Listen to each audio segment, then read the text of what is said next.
اللہ کے خیر پایا مہربانی سونیا۔ عن اوس بن اوس رضی اللہ تعالی عنہ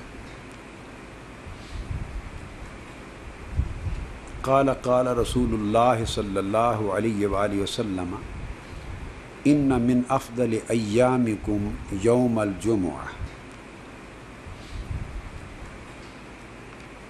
حضرت اوس بن اوس رضی اللہ تعالیٰ عنہ روایت کرتے ہیں کہ حضور علیہ الصلوۃ والسلام نے فرمایا کہ لوگوں، تمہارے دنوں میں سے جو بہترین دن ہے، تمہارے دنوں میں سب سے افضل دن یوم جمعہ ہے۔ سب سے افضل دن جمعہ کا دن ہے۔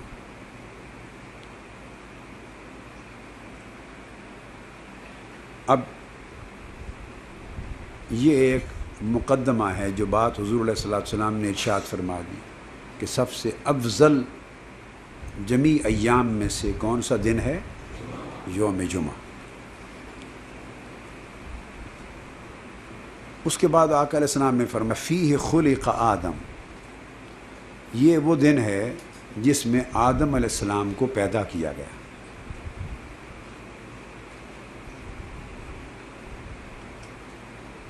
پہلے حصے میں حدیث پاک کے پہلے حصے میں حضور علیہ الصلوۃ والسلام نے افضلیت یوم جمعہ بیان فرمائی، جمعہ کے دن کی افضلیت بیان فرمائی، ٹھیک ہے۔ حدیث پاک کے دوسرے حصے میں اس افضلیت کے اسباب بیان فرمائے، افضلیت کا سبب کیا ہے۔ پھر حدیث پاک کے تیسرے حصے میں افضلیت اور اسباب بیان کرنے کے بعد اس سے متعلق احکام بیان فرمائے۔ ایک حدیث کو 3 حصوں میں آقا علیہ السلام نے اپنے فرمان میں 3 حصوں کو جگہ دی۔ افضلیت تو یہ ہوئی کہ ان من افضل ایامکم یوم الجمعہ، تمہارے سب دنوں میں سے افضل، سب سے افضل فوقیت اور برتری والا دن کون سا دن ہے؟ جمعہ۔ یہ افضلیت ہو گئی کہ جمعہ کو افضلیت حاصل، ٹھیک ہے۔ اب اس کے بعد سبب کیا ہے؟ اب اس کے بعد سبب بیان۔ سبب 3 بیان فرمائے، کیا؟ اور ان میں تینوں اسباب میں اولیت جس سبب کو دی، کیا؟ جس کو اولیت دی اس سبب کو جمیع اسباب میں افضلیت حاصل ہوئی۔ 3 اسباب بیان فرمائے نا۔ جیسے آپ اپنے کسی استاذ یا کسی بزرگ کی برتری، بزرگی، فضیلت بیان کرتے ہیں، اپنے شیخ کی، کسی کی بیان کر کے پھر اس کے اسباب بیان کرتے ہیں، ایک عمومی طریقہ ہے۔ تو جو سب سے پہلی فضیلت کا سبب وہی بیان کریں گے جو نہایت معروف ہو یا آسانی سے سمجھ میں آنا والا ہو، یا سب سے بڑی برتری اور فضیلت جو سب سے بڑی ہوگی وہی بیان کریں گے نا۔ اور اسباب میں جس کو اولیت دی اسی کی افضلیت ہے، گویا اول الاسباب ہی افضل الاسباب ہے۔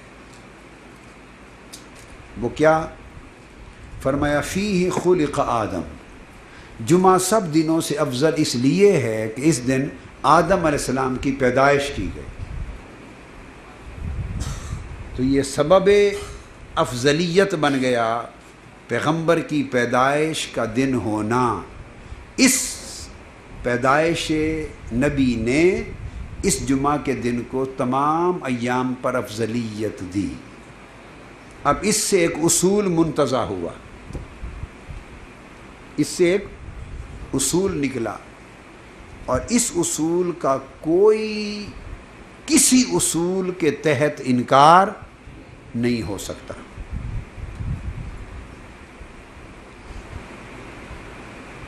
اگر ایک اصول منتزع کریں، قاعدہ یہ ہے، اور دوسرا کوئی شخص چاہے کہ یہ اصول درست نہیں ہے، تو اسے نادرست ثابت کرنے کے لیے یا اس کا متعارض نقیض اصول ہونا چاہیے اور اس سے قوی تر دلیل ہونی چاہیے، اس سے قوی تر دلیل ہونی چاہیے، اتنی ہی قوت والی یا زیادہ۔ اگر اتنی قوت کی بھی دلیل آ جائے تو رد نہیں ہوگا، پھر یا ترجیح دیکھی جائے گی یا تطبیق کی جائے گی، اس سے اقوی دلیل ہوگی اور اصول قوی تر ہوگا تو رد ہو جائے گا۔ اب اس سے اصول، اور یہ بیان حضور علیہ الصلوۃ والسلام کا بیان ہے۔ اب اگر کوئی فقیہ، کوئی مفسر، کوئی محدث، کوئی مؤلف بھی لکھ دے کہ یہ سبب باعث فضیلت نہیں ہو سکتا، تو اس کا لکھنا اس حدیث کے مقابلے میں کوئی حیثیت نہیں رکھے گا، حالانکہ کسی نے لکھا نہیں ہے اس کے خلاف۔ جس نے بھی لکھا ہے اس اصول کی تائید میں لکھا ہے۔ ایک دلیل بھی ائمہ اعلام میں سے ایسی کسی کا قول نہیں ہے جو اس اصول کی نفی کرے کہ یہ بنیادی قاعدہ شریعت ہے، اس کی نفی ہو ہی نہیں سکتی۔ تو کیا اصول ہے کہ اللہ نے جمعہ کو افضل الایام قرار دیا، اور اس کا سب سے بڑا سبب اس کی فضیلت کا یہ ہے کہ اس میں آدم علیہ السلام پیدا کیے گئے۔ تو گویا جس دن نبی کی پیدائش ہو اس دن کو ایام پر افضلیت حاصل ہو جاتی ہے۔ اور آدم علیہ السلام تو رسول بھی نہیں ہیں، نبی ہیں۔ کیا رسول؟ صاحب کتاب، صاحب شریعت، صاحب امت؟ کیسے؟ آپ کہیں گے کیسے بھی، وہ تو پہلے فرد بشر تھے جو ابھی دنیا میں پیدا کیے گئے، تو ابھی نہ امت تھی، نہ مخلوق تھی، نہ کتاب، کس کے لیے؟ پہلے رسول نوح علیہ السلام ہیں۔ نوح علیہ السلام سے قبل سب انبیاء تھے، نوح علیہ السلام سے قبل سب انبیاء تھے۔ پہلے رسول کون ہیں؟ نوح علیہ السلام۔ تو آدم علیہ السلام کی پیدائش نے جمعہ کو افضل الایام بنا دیا، تو جس دن سید الانبیاء والرسل پیدا ہوئے اس دن کی افضلیت کا عالم کیا ہوگا؟ یہ اصول وضع کیا میں نے۔ یہ فضیلت یوم مولد النبی صلی اللہ علیہ وسلم کی حدیثی نصی فضیلت ہوئی، منصوص فضیلت۔ کیا یہ قیاسی بات نہیں ہے؟ کیا؟ اور اجتہادی بات نہیں، منصوص فضیلت ہے۔ وفیہ قبضہ۔ اب دوسری بات، اور یہ وہ دن ہے کہ اسی دن آپ کی وفات ہوئی۔ تو گویا انبیاء اور رسل کے میلاد کا دن افضل الایام ہوتا ہے۔ یہ آقا علیہ الصلوۃ والسلام کا فرمان حدیث صحیح سے ہوگا۔ پہلی بات ہو گیا اصول۔ دوسرا سبب بیان کیا اس کے افضل الایام ہونے کا کہ فیہ قبضہ، اس دن آپ کی وفات ہوئی۔ اب پتہ چلا کہ جس دن انبیاء یا اہل اللہ کا وصال ہو تو وصال کا دن بھی انہیں افضل الایام بنا دیتا ہے۔ اس دن اولیاء کرام اور انبیاء علیہ السلام اور ائمہ اور صحابہ کرام اور ائمہ اطہار اور اولیاء کبار اور انبیاء کرام جو بزرگان دین ہیں، ان کا یوم وفات بھی باعث برکت ہو جاتا ہے۔ تو یہ جو تو گویا یوم مولد منانا بھی منصوص ہوا اس کی افضلیت کے اعتبار سے، اور یوم وفات اور یوم وصال کی افضلیت بھی منصوص ہو گئی۔ تو دونوں دنوں کی اہمیت حدیث پاک کی نص سے ثابت ہو گئی۔ کچھ پلے پڑا یا نہیں پڑا ہیں؟ تو اب من گھڑت بات ہوئی یا منصوص بات ہوئی؟ اپنی باتوں کو اس طرح سمجھا کریں، اساتذہ کرام سے اس طرح یاد رکھا کریں، اور زندگی میں اس طرح صفائی سے بیان کیا کریں۔ اور یہ جو طریقہ ہوتا ہے نا، ہاتھ اٹھا اور اوپر کا سانس اوپر چلا گیا، نیچے کا نیچے چلا گیا، 6 انچ زمین سے اوپر ہو گئے، رنگ زرد ہو گئے، آنکھیں کھل گئیں، گلا بیٹھ گیا، اور غصہ ہی غصہ، نہ درمیان میں دلیل نہ علم نہ بات، اس کی وجہ سے ایسے جلال میں آ جاتے ہیں نا بہت ہیں، یہ طریقہ نہیں ہے، اس کی وجہ سے پھر اگلے کو بات سمجھ نہیں آتی، اگلے کو بات یاد رکھ لیں، طریقہ ذہن میں رکھیں. سارے خطاب میں 3 4 5 مرتبہ غصہ دکھا لیا، بس جوش دکھا لیا. سارا اول تا آخر غصے کے ساتھ نہیں کرنا. کیا اول تا آخر غصے کے ساتھ نہیں کرنا. 4 5 مرتبہ مواقع آئے، 5 7 مرتبہ 10 مرتبہ اگر گھنٹے کا خطاب ہے، جتنا بس مواقع آئے تو تھوڑا سا باواز بلند. یہ سنت ہے، یہ حضور علیہ الصلوۃ والسلام کے اصول طرز خطاب کی سنت ہے. مگر باقی افہام کا انداز اور ابلاغ کا انداز، نیرا جلال سے خطاب ہو تو نہ افہام رہتا ہے نہ ابلاغ رہتا ہے. ابلاغ منقطع ہو جاتا ہے. کیا بندے کا اپنا سانس ہی منقطع ہو جاتا ہے تو ابلاغ غریب نے کیا بچنا ہے. دوسری بات یہ ثابت ہوئی کہ یوم وفات کی بھی افضلیت. بعض اوقات بعض لوگ آپ سے سوال کر سکتے ہیں اور طریقہ یہ رکھا کریں، ایسے نہیں کہتے بھی فلاں یہ کہتا ہے فلاں یہ کہتا ہے. اس سے فرقہ واریت کی بو پیدا ہوتی ہے اور اہل علم کے منصب کے خلاف ہے یہ طریقہ. جو قدماء ہوئے ہیں وہ کبھی ایسے نہیں کہتے تھے فلاں یہ کہتے ہیں فلاں یہ کہتے ہیں. وہ کہتے ہیں اگر کوئی اہل علم یہ کہے یا کوئی یہ سوال کرے تو اس کا جواب یوں ہوگا. بس اس طریقے سے مدعا سمجھاتے ہیں اور کسی کو تیر کا نشانہ. پھر لوگ آپ کی بات، اور پھر وہ زمانہ ہی نہیں رہا یہ، پھر لوگ آپ کی بات پیار سے سنیں گے کہ یہ متعصب آدمی نہیں ہے. تو اب اگر کوئی سوال کرے کہ آپ فلاں دن، اگر چلو خوشی منانی ہے تو فلاں خاص دن ہی کیوں مناتے ہیں، آگے پیچھے منا لیں، یہ ایک سوال ہوتا ہے. تعیین کیوں کرتے ہیں؟ کیا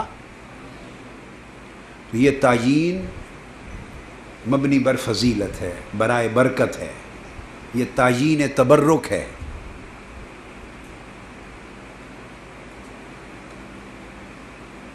فضیلت اور برکت کے لیے یہ تعیین کی ہے. کیا شرعی تعیین نہیں ہے، حالانکہ جس چیز پر نص ثابت ہو گئی وہ شرعی فضیلت ہے، جمعہ کا یہ مسئلہ. مگر جو چیز اس سے مستنبت ہوئی وہ قیاس کہلاتا ہے.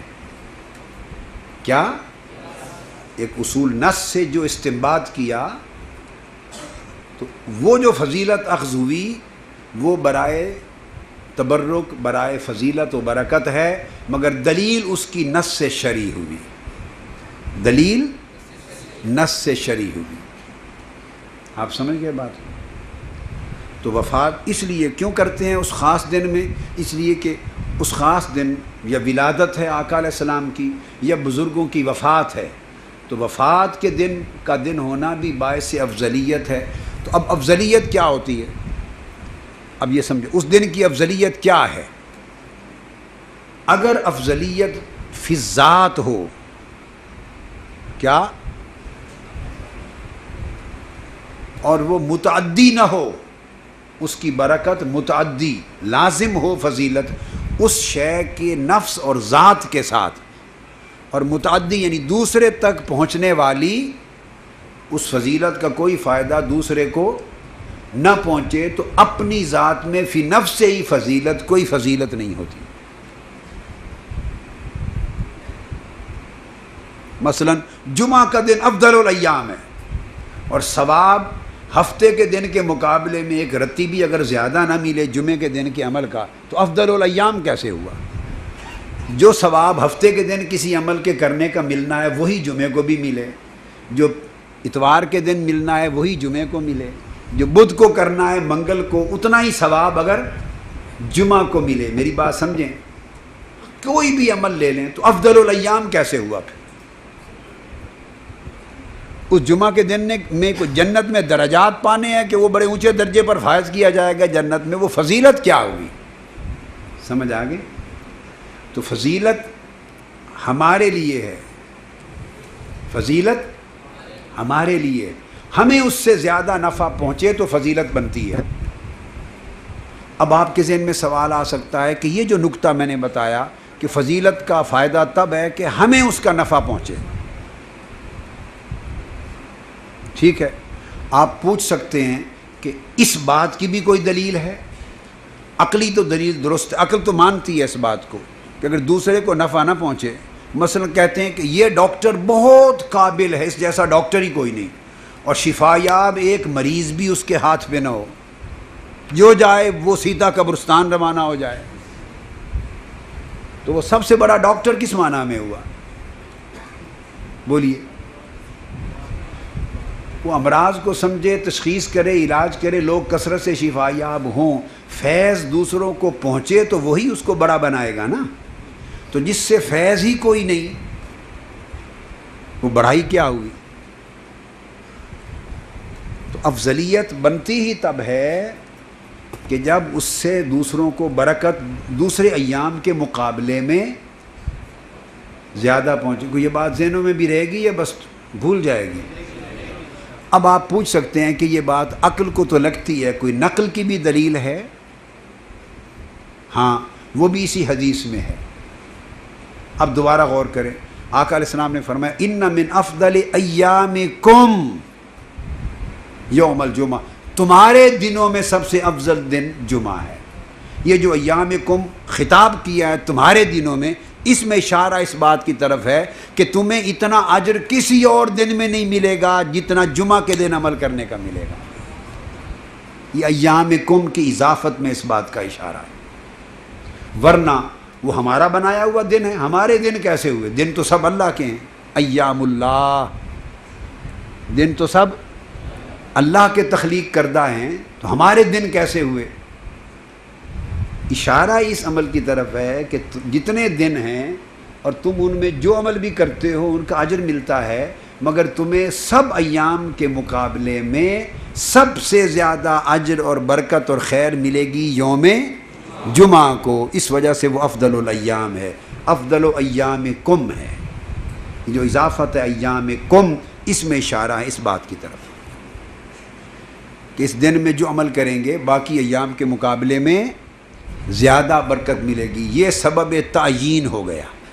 اس سے فرع اصول اور اس میں سے فرع نکل آئی کس کی؟ اس تعیین کی اور افضلیت کے دن پہ ان دنوں میں اعمال کریں، اجتماع کریں تو زیادہ فائدہ ہے. میں صرف چونکہ اسی ایک حدیث سے باہر نہیں جا رہا نا، ورنہ اس موضوع پر تو بے شمار احادیث ہیں جن سے یہ بات ثابت ہوتی ہے، اس طرف نہیں جا رہا. بہت احادیث ہیں، مگر میں صرف اسی ایک ہی حدیث کی شرح کر رہا ہوں متن سے بس. تو دوسرا سبب فرمایا وفات ہوئی، تو یوم وفات بھی باعث افضلیت ہوا. اب وہ کیوں ہوا؟ وفات تو پیغمبر کی یا ولی اللہ کی یا اہل اللہ کی ہوتی ہے. وہ اس لیے افضلیت کا باعث ہو گیا کہ جس دن ان کا وصال ہوتا ہے، سبب بتا دیں. پیدائش ہو گئی تو افضلیت کیوں؟ کہ پیغمبر کی پیدائش انسانیت کے لیے نعمت عظمیٰ ہوتی، اہل زمین کے لیے بڑی نعمت ہوتی اور بڑی رحمت ہوتی. اس وجہ سے وہ افضلیت کی بات ہو. یوم وفات وفیہ النفخہ، ولادت کا دن، پیدائش کا دن تو اس لیے سبب افضلیت ہوا کہ اس دن زمین اور اہل زمین پر اللہ پاک کی بڑی نعمت ہوتی ہے کہ اس کے پیغمبر کی ولادت انسانیت کے لیے بہت بڑی نعمت ہے، بہت بڑی. کیسے بہت بڑی نعمت ہے؟ اس لیے کہ اللہ خالق ہے اور ہم سب اللہ کی مخلوق ہیں، مگر اس کے خالق ہونے اور ہمارے مخلوق ہونے کے باوجود اللہ تعالیٰ نے براہ راست ہمارے آپس کے رابطے کا کوئی نظام نہیں بنایا. خالق اور مخلوق میں جب رابطہ ڈائریکٹ قائم کرنا ہو، ہدایت کا، حکم کی تعمیل کا، اوامر کا، نواہی کا، ہدایت کا، اللہ کے منشا کے پہنچانے کا رابطہ، اللہ اور مخلوق کے درمیان جو تعلق اور رابطہ ہے اس کا نام پیغمبر ہے. نبی رابطہ ہوتا ہے. اگر نبی نہ ہو تو اللہ اپنی وحی بھی نہیں بھیجتا، اپنی ہدایت نہیں بھیجتا، اپنا اس کا امر و نہی نہیں آتا، اس کے منشا نہیں پہنچتی، نماز، روزہ، حج، زکوٰۃ، جو کچھ ہم کرتے ہیں اگر نبی کا واسطہ درمیان میں نہ ہو تو اللہ آپ کو اور ہمیں تو براہ راست ما کان لبشر ان یکلمہ اللہ، بشر کی یہ شان ہی نہیں ہے کہ اللہ اس سے کلام کرے، اللہ بس۔ اس کے بعد آگے نبوت کی کلام کی 3 شکلیں ہیں، مگر نبی نبوت کے ساتھ، اللہ کے بعد 3 شکلیں بیان کی، مگر تینوں نبوت کے ساتھ خاص اور رسول رسالت کے ساتھ خاص۔ تو واسطہ اللہ کے بندوں کے ساتھ ہم کلام ہونے کا واسطہ صرف نبی اور رسول ہے۔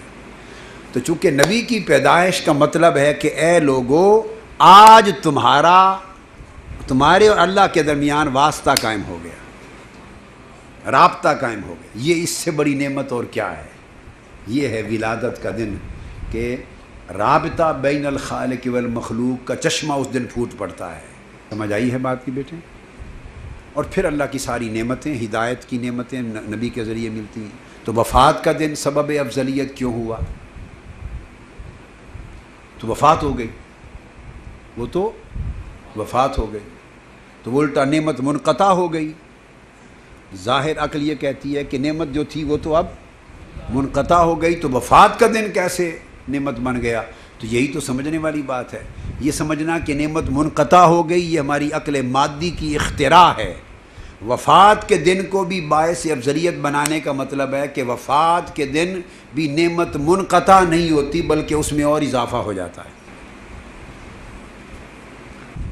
اور اضافہ ہو جاتا ہے۔ آپ سوچیں گے اضافہ کیسے ہو جاتا ہے؟ تو دیکھو اللہ والا جو بندوں اور اللہ کے درمیان اہل اللہ جو رابطہ ہوتے ہیں، وہ رابطہ ان کا جسم نہیں ہوتا، وہ بذریعہ روح ہوتا ہے۔ اور کئی ایسے مرتبے کے لوگ ہوتے ہیں کہ ان کا جسم بھی مرتبہ روح میں کام کرتا ہے، جسم بھی مرتبہ روح میں، تو وہ زندہ ہوتے ہیں تو تب بھی رابطہ ہوتے ہیں، مگر اس دنیا میں رہتے ہوئے کئی اور فرائض دنیاوی بھی ان کو نبھانے پڑ رہے ہوتے ہیں، تو توجہ بٹی ہوئی ہوتی ہے۔ جب وفات ہو جاتی ہے تو دنیاوی امور کی توجہ ساری ختم ہو جاتی ہے، توجہ صرف روحانی رہ جاتی ہے، یا حاضری دینے والے یا اللہ کے درمیان، تو رابطے کی قوت اور بڑھ جاتی۔ آپ سمجھیں نا؟ وفات کے بعد رابطے کی قوت، اس لیے بعضوں کی قبر زندہ ہوتی ہے، ان کی رابطے کی قوت اور بڑھ جاتی، توجہات بڑھ جاتی۔ تو وفات کا دن بھی برکت کا دن ہے۔ وفیہ النفخہ، اور پھر فرمایا اسی دن سور پھونکا جائے گا، اس سخت آواز آنے کا دن ہے، صعقہ، وفیہ الصعقہ، قیامت کے لیے منتخب کیا ہے۔ اب یہاں ایک سوال پیدا ہو سکتا ہے کہ وہ تو ساری کائنات ہی ختم ہو جائے گی، درم برم ہو جائے گا، ساری کائنات ختم ہو جائے گی، اس میں نفخہ اور صعقہ، کائنات ختم ہو جائے گی، قیامت آ جائے گی، تو قیامت تو ایک بھیانک تصور ہے، تو اس کو بھی سبب افضلیت بنا دیا۔ وہ کیسا سبب ہوا افضلیت کا؟ آپ سمجھیں ہیں بات کو؟ جو سمجھ میں آئی ہے کہ وہ بھیانک تصور ہے، تو اس کو بھی من افضل ایامکم کا سبب بنا دیا۔ تو وہ سبب افضلیت کا کیسے بنا؟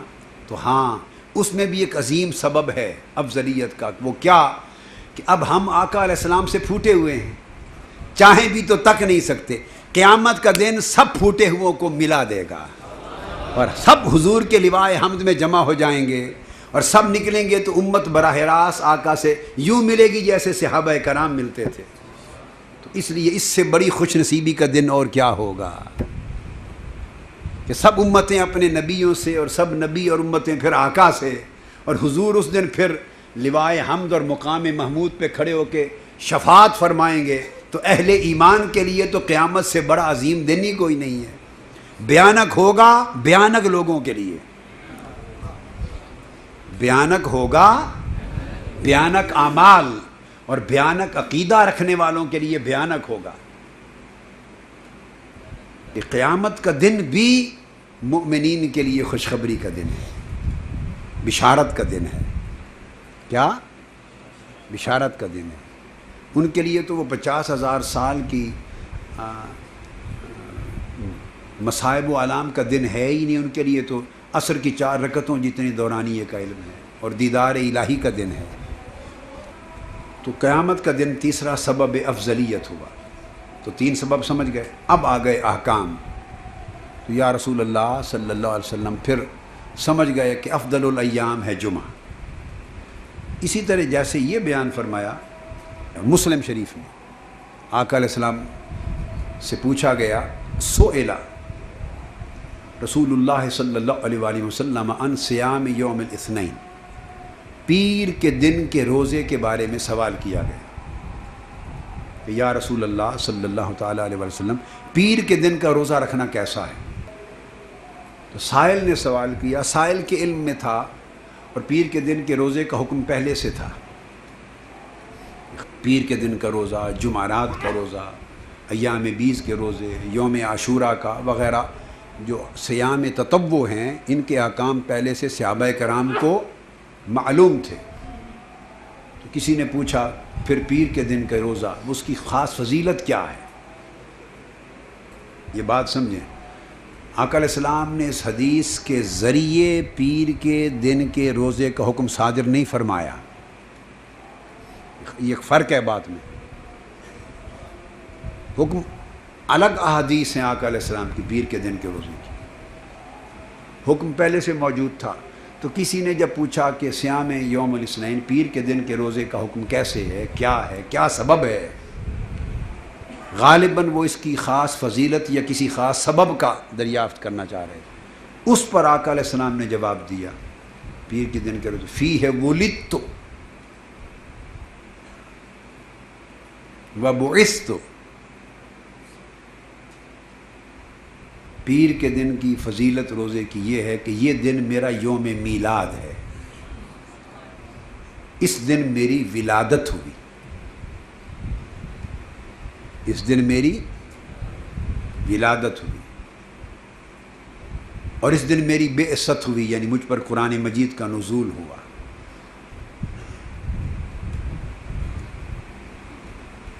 تو آ کر یہ جو بات ہو رہی تھی فی خلق آدم،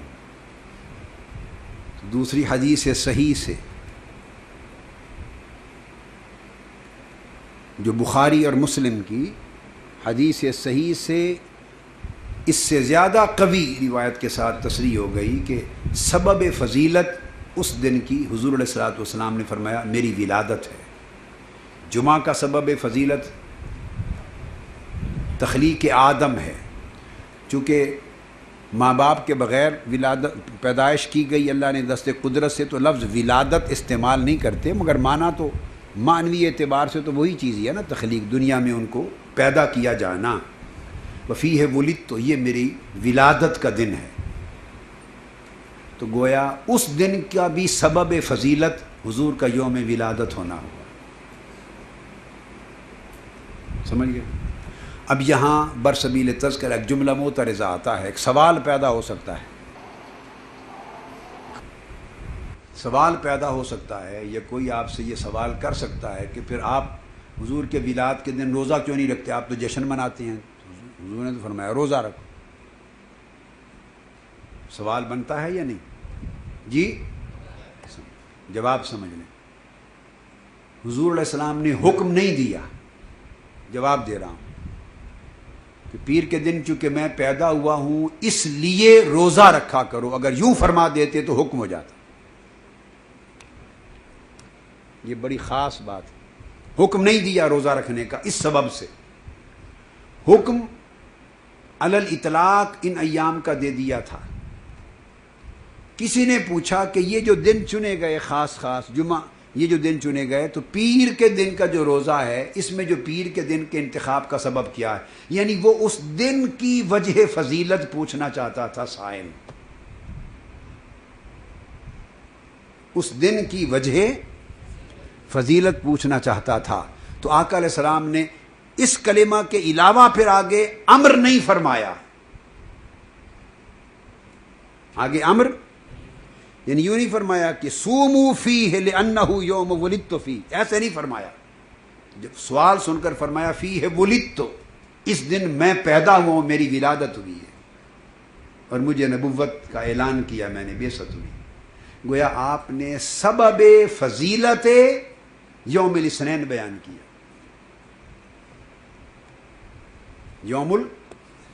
اور اس سے اگر کوئی اس نیت سے روزہ رکھنا چاہے تو اس کا جواز ثابت ہو گیا.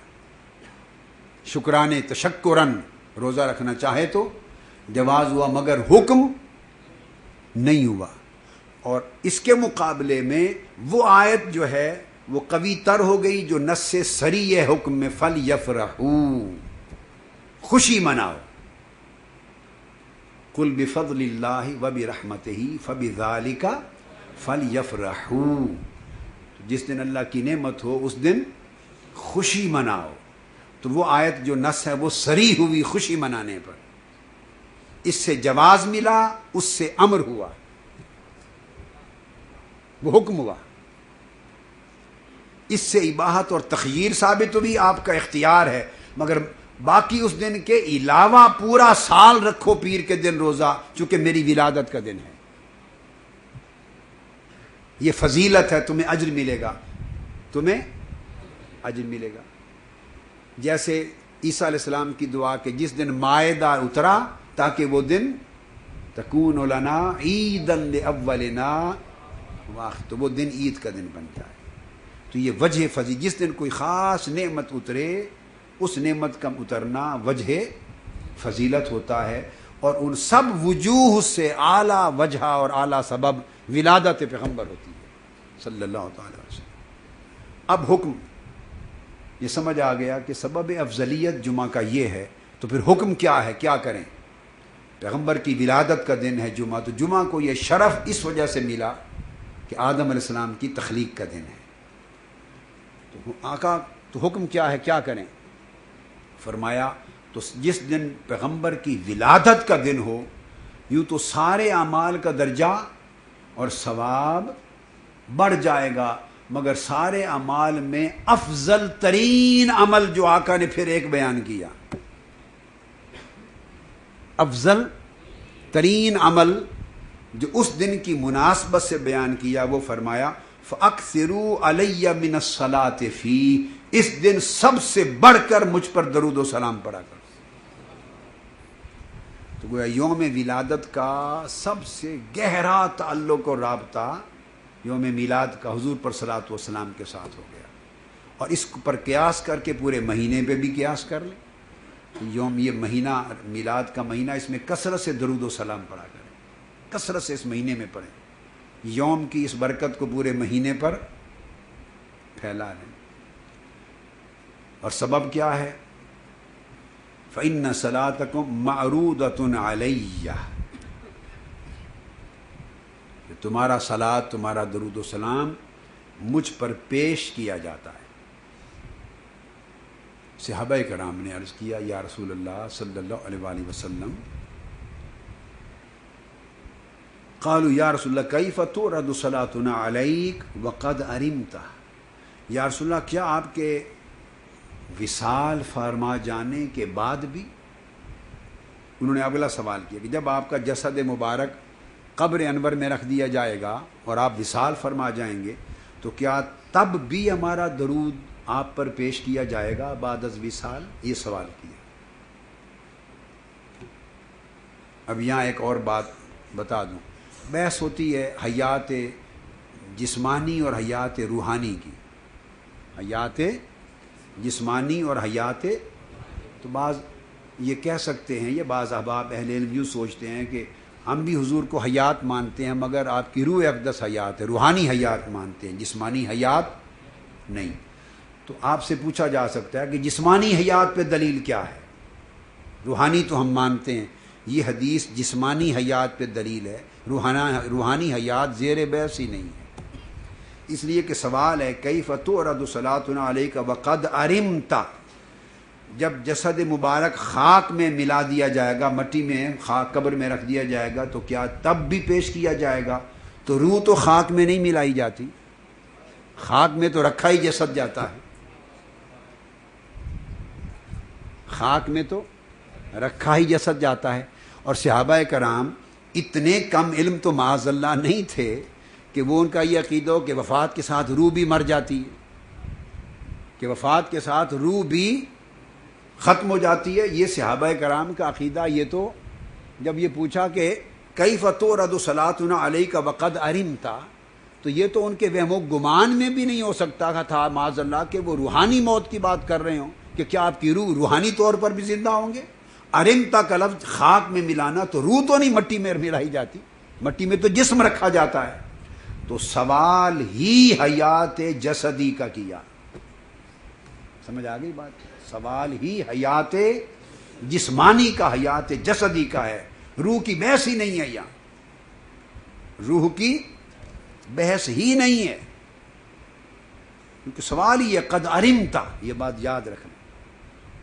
روح تو ہر مومن کی زندہ ہے، اور احادیث کے ساتھ ہے کہ وفات کے بعد وہ زندہ ہے. اور وہ کہاں مومن کی کہیں جاتی ہے، منافق کی کہیں جاتی ہے، کفار کی کہیں جاتی ہے، انبیاء کی کہیں. تو روح تو زیر بحث ہی نہیں ہے خاک کے ساتھ. سوال تو جسم کا ہو رہا ہے، اور آگے جواب واضح کر رہا ہے اس کا. آقا علیہ السلام نے فرمایا بلیتا یقولون بلیتا، یعنی جسد مبارک معاذ اللہ جب خاک میں مل چکا ہوگا تو تب قال ان اللہ حرم علی الارض اجساد الانبیاء وفی روایت ان اللہ حرم علی الارض ان تأکل اجساد الانبیاء. ہاں تب بھی تمہارا درود و سلام مجھ پر پیش کیا جائے گا، چونکہ اللہ تعالیٰ نے زمین پر حرام کر دیا ہے اجساد الانبیاء. اب ارواح الانبیاء نہیں فرمایا. انبیاء کے جسموں کو کھانا زمین پر حرام کر دیا گیا ہے. یعنی انبیاء روحانیتاً روحاً تو زندہ ہوتے ہی ہیں، باقی مومن بھی ہوتے ہیں. انبیاء جسداً بھی زندہ رہتے ہیں، خاک ان کے اجساد کو نہیں کھا سکتی. تو یہ حیات جسدی کی پر بھی نص سری ہو گئی. لہذا تمہارا درود و سلام اسی طرح مجھ پر پیش کیا جائے گا قیامت تک جیسے اب پیش کیا جاتا.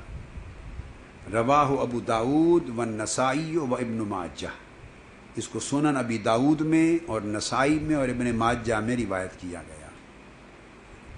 اور اس کی تائید میں یہ حدیث ابو ہریرہ رضی اللہ تعالیٰ عنہ سے اور ابو داود اور احمد بن حنبل نے روایت کی ان رسول اللہ صلی اللہ علیہ وسلم قال ما من احد یسلم علی الا رد اللہ علی روحی حتی ارد علیہ السلام. کوئی بھی مسلمان مجھ پر سلام بھیجتا ہے تو اللہ تعالیٰ نے میری روح مجھ پر واپس لوٹا دی ہوئی ہے. روح بھی، توجہ بھی، سماعت لوٹا دی ہے، اور میں ہر شخص کے سلام کا خود جواب دیتا ہوں. جواب دیتا ہوں. یہ ابو داود اور احمد کی. یہ جو لفظ آیا ما من احد یسلم علی الا رد اللہ علی روحی حتی ارد علیہ السلام. کوئی بھی مسلمان. یہ ابو داود اور احمد کی حدیث. پھر یہ حدیث آگے جو پچھلا مضمون بیان کیا نا، ابو داود، نسائی، ابن ماجہ، اس کو ابن ماجہ نے حضرت ابو الدرداء سے بھی روایت کیا. پہلی روایت تھی حضرت اوس ابن اوس سے، جس میں فرمایا ان اللہ حرم علی الارض ان تأکل اجساد الانبیاء. اور اس کو ابن ماجہ نے مفردن الگ بھی روایت کی حضرت ابو الدرداء کی روایت سے، اور اس کے الفاظ ہیں جو میں پہلے بیان کر چکا. اس کے الفاظ ہیں وَإِنَّ أَحَدًا فرمایا لَن يُصَلِّيَ عَلَيَّ إِلَّا أُرِدَتْ عَلَيَّ صَلَاتُهُ حَتَّى يَفْرُغَ مِنْهَا قَالَ قُلْتُ وَبَعْدَ الْمَوْتِ. پوچھا یا رسول اللہ آپ کے وصال کے بعد بھی ایسا ہوگا؟ تو آقا علیہ السلام نے فرمایا قَالَ وَبَعْدَ الْمَوْتِ. اب موت کا لفظ جو ہے وہ جسم کے لیے استعمال ہوتا ہے نا، روح پر تو وارد نہیں ہوتی. روح تو جسم سے خارج ہوتی ہے، پھر واپس پلٹ آئے یا نہ آئے یہ بحث الگ ہے. مگر جب موت کی بات کرتے ہیں تو اس کے بعد ادھر ارمتا کا لفظ ہے، خاک میں ملا دونوں چیزیں. فرمایا ان اللہ حرم علی الارض ان تأکل اجساد الانبیاء. تو آقا علیہ الصلوۃ والسلام کے جواب نے تصریح فرما دی کہ اللہ نے زمین پر حرام کر دیا ہے کہ انبیاء کے جسموں کو کھائے. اس میں اب کوئی وجہ اشتباہ ہی نہ رہا، کوئی مغالطہ اور التباس کا ہی سبب نہ رہا کہ یہ بحث حیات روحی سے متعلق ہے. یہ بحث ہی ساری حیات جسدی سے ہے کہ انبیاء کے جسموں کو کھانا زمین پر حرام کر دیا گیا ہے. اور پھر جو اگلے الفاظ ہیں آقا علیہ السلام نے فرمایا فنبی اللہ حی یرزق، بس اللہ کا نبی زندہ ہوتا ہے اور رزق دیا جاتا ہے بعد از وصال. کیا زندہ ہوتا ہے اور بعد از وصال بھی رزق دیا جاتا ہے. تو یہ آقا یہ ساری گفتگو جو آقا نے تصریح فرمائی وہ حیات ہے. تو یعنی مع الروح جسد، روح مع الجسد اور جسد مع الروح قبر انور میں اسی طرح حیات ہیں. بلکہ وللآخرۃ خیر لک من الاولی، اسی شان کے ساتھ حیات. ترجمے نے اشکال ختم کر دیے. الا رد اللہ علیہ روحی، بے شک اللہ نے مجھ پر میری روح لوٹا دی ہوئی ہے. یہاں اشکالات کیا وارد کیے گئے، اور محدثین میں سے بعض علماء یا اہل علم دوسری سوچ والے مختلف انداز کے ساتھ اس پر انہوں نے اپنی اپنی گفتگو کی ہے. ایک اشکال تو اس وجہ سے وارد کرتے ہیں کہ آقا علیہ السلام یہ فرما رہے ہیں کہ کوئی بھی مسلمان مجھ پر سلام پڑھتا ہے تو وہ کہتے ہیں روحی سے مراد حضور تو وفات ہی نہیں فرمائی تھی جب یہ بات کر رہے ہیں، آپ نے تو اپنی حیات مبارکہ نے یہ بات کی، تو روح کا کیا لوٹایا جانا، روح نکلی نہیں ہے. آپ تو اپنی حیات ظاہری میں فرما رہے ہیں نا، صحابہ کو بتا رہے ہیں. تو ایک اشکال یہ وارد ہوتا ہے، پہلے سوال قائم کر لوں. بعض لوگ علمی طور پہ یہ سوال وارد کرتے ہیں کہ روح تو نکلی نہیں تھی، تو روح لوٹا دیے جانے کا معنی پھر کیا ہوا؟ ما من احد یسلم علی الا رد اللہ علیہ روحی حتی ارد علیہ السلام. اس حدیث پر بات ہو رہی ہے، روح کے لوٹا دیے جانے کی. یہ اس حدیث کا جملہ ہے. یہ ابو داؤد اور مسند احمد بن حنبل میں حدیث. تو بعض لوگ یہ اعتراض کرتے ہیں، بناتے ہیں، قائم کرتے ہیں علمی طور پہ ایک سوال کہ وہ تو حیات مبارکہ میں بات کہی تو روح تو نکلی نہیں، تو لوٹا دیے جانے کا کیا مطلب ہوا؟ ٹھیک ہے، اس کا جواب سن لیں. پہلا اس اشکال کا جواب سن لیں. وہ یہ کہ آقا علیہ السلام نے اسی طریقے تکلم کے ساتھ ایسے بہت سے ارشادات اور احکام بیان فرمائے ہیں جن کا تعلق ہی بعد از وصال ہے. تو گویا جیسے آپ ایک چیز مفروضہ کے طور پہ قائم کر کے بات کر رہے ہیں، مفروضہ کے طور پہ ایک ذہن میں قائم کر کے، یعنی ما فی الذہن ایک چیز رکھ لی نا، تو اس کا اظہار دائماً فرما رہے ہیں کہ یہ قیامت تک رہے گا. تو گویا بعد از وصال بھی یہ کیفیت ہوگی. یہ بات ہی یہ ہو رہی ہے کہ بعد از وصال جب میں قبر میں ہوں گا تو اللہ تعالیٰ میری روح کو واپس لوٹا دے گا، اور روح میری لوٹا دی جائے گی اور لوٹی رہے گی. لوٹا دی ہوئی ایسے مراد وہ مجھ سے یعنی منقطع ہی نہیں ہوگی، دور ہی نہیں جائے گی، دائماً متصل رہے گی. اس لیے جو بھی مجھ پر سلام پڑھے گا اور پڑھتا ہے اور پڑھتا رہے گا، میں اس کا سلام کا جواب خود دیتا ہوں اور خود دیتا رہوں گا. اس کی مثال اب دیتا ہوں حدیث سے ہی. اس کی مثال اسی طرح ہے جیسے دار قطنی اور طبرانی میں حضرت عبداللہ ابن عمر رضی اللہ تعالیٰ عنہ سے مروی ہے، آقا علیہ السلام نے فرمایا من زار قبری وجبت لہ من زار قبری بعد موتی کان کمن زارانی فی حیاتی. تو آپ نے برابر کر دیا کہ وفات کے بعد بھی جس نے میری قبر کی زیارت کی، اسی طرح جس نے حیات میں میری زیارت کی. یہ حدیث آپ نے سن لی. یہ اسی طرح اس کا ایک اور بات بڑی جو اہم چیز ہے، وہ امام بخاری نے، پہلے میں اسی ایک اشکال کو لے رہا ہوں کہ حیات اقدس میں آقا علیہ السلام نے ایسی باتیں ارشاد فرمائی اور احکام دیے جن کا تعلق صرف قبر انور کے ساتھ اور بعد از وفات کے ساتھ ہے، اور کلام اس طرح فرمایا جیسے بعد از وفات کوئی حکم دے رہا ہے، کیونکہ حضور کے لیے وفات سے قبل وفات کے بعد حیات کی کیفیت میں کوئی فرق نہیں ہے. تو امام بخاری بہت عظیم دلیل ہے اس کے اوپر جو میں دے رہا ہوں. وہ یہ امام بخاری نے حدیث روایت کی. آپ نے عام طور پہ تو وہ حدیث یہی سنی ہے نا بخاری شریف سے، ما بین بیتی و ممبری روضۃ من ریاض الجنہ، میرے گھر اور میرے ممبر کے درمیان جو جگہ ہے وہ جنت کے باغات میں سے ایک باغ ہے۔ تمام کتب حدیث میں، صحیح بخاری میں بھی اور مسلم میں بھی اور مصنف عبد الرزاق میں بھی، مسند احمد بن حنبل، طبرانی، ہر طرف یہ بات آئی ہے اور اسی مضمون کے ساتھ احادیث کثرت کے ساتھ وارد ہوئی ہے۔ اب ایک خاص جو چیز میں بیان کرنا چاہتا ہوں وہ یہ بڑی اہم چیز کہ امام بخاری نے کتاب التتوع میں، کتاب التتوع اس کے باب نمبر 18 میں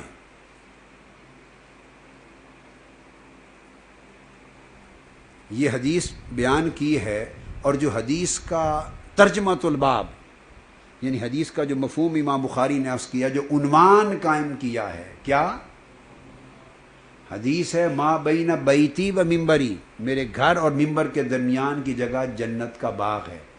مگر امام بخاری نے جو باب قائم کیا ہے اس کے الفاظ امام بخاری نے لکھے ہیں باب نمبر 18 کے، فضل ما بین القبر والممبر۔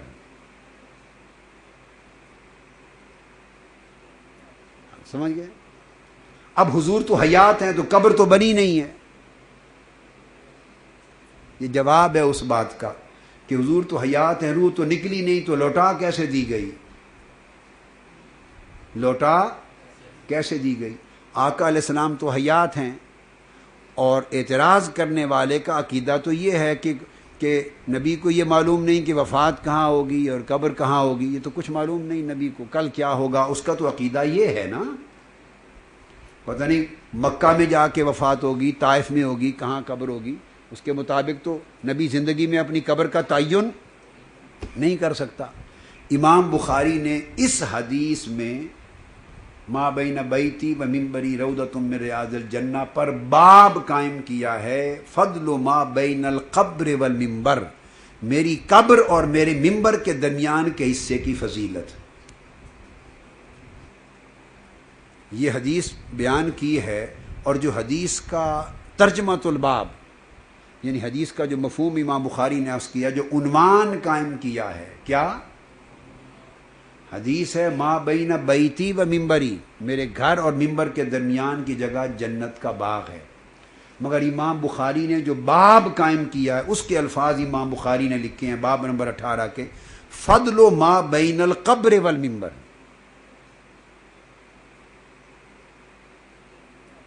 سمجھ گئے؟ اب حضور تو حیات ہیں تو قبر تو بنی نہیں ہے۔ یہ جواب ہے اس بات کا کہ حضور تو حیات ہیں، روح تو نکلی نہیں، تو لوٹا کیسے دی گئی؟ لوٹا کیسے دی گئی؟ آقا علیہ السلام تو حیات ہیں، اور اعتراض کرنے والے کا عقیدہ تو یہ ہے کہ نبی کو یہ معلوم نہیں کہ وفات کہاں ہوگی اور قبر کہاں ہوگی، یہ تو کچھ معلوم نہیں نبی کو، کل کیا ہوگا، اس کا تو عقیدہ یہ ہے نا۔ پتہ نہیں مکہ میں جا کے وفات ہوگی، طائف میں ہوگی، کہاں قبر ہوگی، اس کے مطابق تو نبی زندگی میں اپنی قبر کا تعین نہیں کر سکتا۔ امام بخاری نے اس حدیث میں ما بین بیتی و ممبری روضۃ من ریاض الجنہ پر باب قائم کیا ہے، فضل ما بین القبر والممبر، میری قبر اور میرے ممبر کے درمیان کے حصے کی فضیلت۔ اور حدیث نیچے لائے ہیں ما بین بیتی و ممبری، تو اس سے امام بخاری نے یہ واضح پیغام دے دیا، سمجھا دیا کہ آقا علیہ الصلوۃ والسلام نے اعلان فرما دیا کہ میری قبر میرے گھر میں بنے گی، یہاں وفات ہوگی میری۔ بِأَيِّ أَرْضٍ تَمُوتُ کا جواب آ گیا۔ وفات کہاں ہوگی؟ حدیث میں ہے پیغمبر کی جہاں وفات ہوتی ہے وہیں ان کی دوسری جگہ جا کے قبر نہیں بنائی جاتی، ان کا جو وفات کی جگہ ہے وہیں ان کی قبر انور بنتی۔ لہذا ما بین بیتی کا عنوان فضل ما بین القبر والممبر قائم کرنے کا مقصد یہ ہے کہ آقا علیہ السلام نے مقرر فرما دیا کہ میرا بیت ہی میری قبر ہوگا۔ لہذا جتنی احادیث فضیلت ما بین بیتی و ممبری میں آئیں وہ ساری احادیث فضیلت قبر مصطفیٰ میں آ گئیں۔ امام بخاری کے اس باب قائم کرنے سے ما بین بیتی و ممبری کی فضیلت پر جتنی احادیث آئیں وہ براہ راست حضور کی قبر انور کی فضیلت پر صادر ہو گئیں۔ یہ بات بڑی اہم ہے۔ اور اس حصے کی زیارت کی فضیلت پر جتنی احادیث آئیں وہ قبر نبوی کی زیارت کی فضیلت پر قائم ہو گئیں تمام احادیث۔ اب آپ نے دیکھا کہ آقا علیہ السلام حیات ہیں اور فضیلت قبر کی بیان ہو رہی ہے۔ اب یہی چیز امام مسلم نے بھی کی ہے، عقیدہ دیکھیے ان کا۔ امام مسلم نے کتاب الحج میں باب نمبر 92 عنوان قائم کیا ہے۔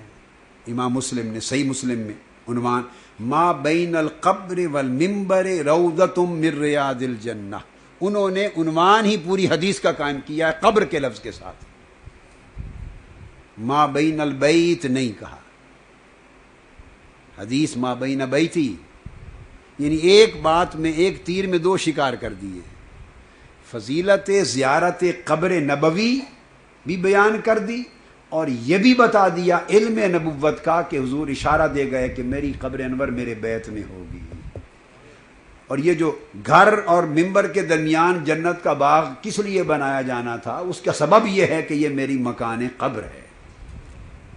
تو آقا علیہ السلام یہ حدیث ما بین القبر والمنبر روضۃ من ریاض الجنہ، دو تو ہوئے عنوان حدیث، دو ہوئے عنوان حدیث، ٹھیک ہے۔ اب آگے چلتے ہیں عین حدیث نبوی، حضور ابھی حیات ہیں، اللہ رد اللہ علیہ روحی، حیات مبارکہ میں کوئی کہے کہ وفات ہی نہیں ہوئی تو روح کیسے پلٹی؟ آقا علیہ السلام نے فرمایا، حدیث دار قطنی میں ہے، سنن دار قطنی، حضرت عبداللہ بن عمر کی روایت ہے، الفاظ ہیں من زار قبری وجبت لہو شفاعت، جس نے میری قبر کی زیارت کی اس کو میری شفاعت اس کے لیے واجب ہو گئی۔ تو آپ اپنی حیات میں اپنی قبر کی زیارت کا حکم دے رہے ہیں۔ تو پیغمبر چونکہ زندہ ہے تو آپ کے فرائض میں ہے جو احکام وفات سے پہلے سے متعلق ہیں وہ بھی امت کو دے جائیں، اور جو احکام بعد از وصال قیامت تک سے متعلق ہیں وہ بھی پہلے ہی امت کو دے جائیں۔ وصال کے بعد تو کھڑے ہو کے خطاب نہیں فرمانا تھا نا، تو جو کچھ بعد از وصال ہونا ہے وہ بھی حضور حیات میں ہی فرمائیں گے تو حکم ہوگا نا۔ وہ وصال کے بعد کے لیے تو ترک نہیں کر سکتے کہ جو حیات ظاہری کے احکام آج دے دیتا ہوں اور بعد از وصال سے متعلق احکام پھر وصال کے بعد بتاؤں گا آپ کو، ایسا تو نہیں ہو سکتا۔ تو وصال کے بعد کے احکام بھی تو حیات ظاہری میں ہی دیں گے نا۔ اس لیے یہ سوچنا کہ روح نکلی نہیں لوٹائی کیسے گئی، یہ عقل نکل گئی ہے، کہنے والے کی عقل نکل گئی اور لوٹائی نہیں گئی۔ مطلب ہے یہ قطعاً قابل التفات بات نہیں ہے۔ آقا علیہ السلام نے تمام احکام بعد از وصال بھی اپنی حیات ظاہری میں دیے اور اسی طرح دیے جیسے کہ کوئی بعد از وصال بول رہا ہو۔ کہ منصب نبوت یہ ہے، منصب نبوت یہ ہے۔ اور اسی طرح حدیث پاک میں آقا علیہ السلام نے فرمایا، حضرت عمر رضی اللہ تعالیٰ عنہ حدیث کے راوی ہیں، حضرت عمر رضی اللہ تعالیٰ عنہ، من زار قبری او قال من زارنی کنت لو شفیعا او شہیدا، جس نے میری قبر کی زیارت کی میں اس کی شفاعت کروں گا۔ پھر اسی طرح حدیث عبداللہ ابن عمر سے من حج فزار قبری، کہیں بعد وفاتی کا لفظ لگایا ہے، اور میں اس لیے پڑھ رہا ہوں مختلف، کہیں بعد وفاتی کا لفظ نہیں لگایا، فقط من حج فزارنی، من حج فزار قبری، من زار قبری، فقط بغیر وفاتی کا، وہ از خود مفہوم ہے، از خود ثابت۔ جب قبر کی بات ہو رہی ہے تو بعد از وفات کی بات ہے۔ تو آقا علیہ الصلوۃ والسلام نے یہ حکم جو اسی طرح ہی دیا ہے، اور ایسے احکام ہیں جس میں قبر اور وفات کا ذکر نہیں، مگر وہ صرف حیات ظاہری سے متعلق نہیں، بعد از وفات بھی وہ حکم جاری رہیں گے۔ جیسے آقا علیہ السلام نے فرمایا من حجہ، یہ دار قطنی میں ہے اور طبرانی میں اور بیہقی میں، فزار قبری بعد وفاتی فکأنما زارنی فی حیاتی، تو آقا علیہ السلام نے مساوات قائم کر دی، جس نے میری قبر کی زیارت کی ایسے ہی ہے جیسے اس نے میری زندگی میں میری زیارت کی۔ اس لیے امام مالک رحمۃ اللہ علیہ مکروہ جانتے، فتویٰ ہے ان کا، اگر کوئی شخص کہے کہ میں قبر رسول کی زیارت کے لیے گیا، فرماتے ہیں قبر کی زیارت ان کے لیے کہتے ہیں جو ممات ہوتے ہیں۔ حضور کی قبر انور کی زیارت کو بھی کہا جائے زیارت رسول۔ یہ لکھ لیں، امام مالک کا فتویٰ ہے۔ علامہ ابن تیمیہ کو ایک مغالطہ لگا۔ علامہ ابن تیمیہ نے قبر نبوی کی زیارت کی جو منع پر دلیل قائم کی، اس میں امام مالک کا یہ فتویٰ نقل کر دیا فتاوی ابن تیمیہ میں۔ اب ہم محاکمہ کر رہے ہیں علامہ ابن تیمیہ کے اس استدلال کا، گرفت کر رہے ہیں۔ علامہ ابن تیمیہ علامۃ الدنیا ہیں۔ علامہ ابن تیمیہ نے یہاں زیارت رسول کی نیت سے جانے کو کہ حرمت پر فتویٰ دے دیا حرام ہونے کا، اور امام مالک کی یہ دلیل کہ وہ زیارت رسول کے لیے جانا یا یہ کہنا اس کو مکروہ جانتے، یہ دلیل لے لی، اور یہاں علامہ ابن تیمیہ کو ٹھوکر لگی۔ اگر امام مالک کے تمام فتاویٰ کو اور مقامات سیاق و سباق سے وہ دیکھ لیتے، شاید نظر سے مختصر جگہ گزری پورا نہیں دیکھ سکے، اگر دیکھتے تو یہ کبھی غلط استدلال نہ کرتے۔ امام مالک نے سختی سے منع کیا تھا اس بات سے کہ خبردار زائر رسول کو کہ وہ یہ نہ کہے کہ میں قبر رسول کی زیارت کر کے آیا ہوں، وہ کہے میں زیارت رسول کر کے آیا ہوں۔ فرمایا یہ بے ادبی ہے، یہ بے ادبی ہے کہنا کہ قبر رسول کی زیارت کی ہے۔ قبر رسول کا زائر کہے کہ میں زیارت رسول کر کے آیا ہوں، کیوں کہ حضور نے فرمایا من حج فزار قبری فکأنما زارنی فی حیاتی، اس وجہ سے فرماتے تھے کہ وہ میری حیات میں اس نے میری زیارت کی ہے، تو قبر کی زیارت نہ کہے، میری زیارت کہے، وہی اجر ملے گا اس کو۔ صرف شرف صحابیت نہیں ہوگی مگر اجر اس کو ایسا ملے گا۔ تو ان کا فتویٰ دراصل یہ تھا، علامہ ابن تیمیہ کو یہاں پہ مغالطہ ہوا۔ ان کا پورا مناظرہ ہے امام مالک کا خلیفہ جعفر بن منصور کے ابو جعفر المنصور کے ساتھ، خلیفہ ابو جعفر المنصور کے ساتھ حرم نبوی میں مناظرہ ہوا تھا امام مالک۔ جب اس نے پوچھا کہ دعا سلام عرض کرنے کے بعد دعا کس طرف منہ کر کے مانگوں، خلیفہ ابو جعفر المنصور نے آپ سے پوچھا کہ سلام میں نے کر لیا حضور کی بارگاہ میں، متوجہن الی جہت الرسول، الی الرسول کر لیا، اب دعا مانگنی ہے اللہ سے، تو دعا کرتے ہوئے منہ کدھر کروں؟ تو امام مالک نے فرمایا دعا بھی اسی کی طرف منہ کر کے کرو جن کا وسیلہ تمہارے باپ آدم نے دے کے مغفرت لی تھی، یعنی ادھر ہی متوجہ رہو۔ تو پھر سوال ہوا کہ حضور کی حیات تو نہیں، تو وصال فرما گئے، تو دلیل دی، آپ نے پڑھا نہیں قرآن میں وَلَوْ أَنَّهُمْ إِذ ظَّلَمُوا أَنفُسَهُمْ جَاءُوكَ، اور یہ حکم قیامت تک کے لیے ہے حضور کی طرف حاضر ہونا، تو پشت نہیں کر سکتے، متوجہ رہو گے تو جاؤ کا کتابیں ہوگے۔ اس سے توسل ثابت کیا، اور پھر حیات بیان کی کہ بعد از وفات بھی حضور مثل حیات ہے۔ یہ پورا جس کو قاضی ایاز نے الشفا میں اس پورے مناظرے کو نقل فرمایا، روایت کیا۔ تو آپ نے دیکھا کہ فرمایا من حج البیت ولم یزرنی فقد جفانی، جس نے حج کیا اور میری زیارت نہ کی اس نے مجھ سے جفا کی۔ تو یہ حکم امت پر آج بھی قائم ہے کہ نہیں؟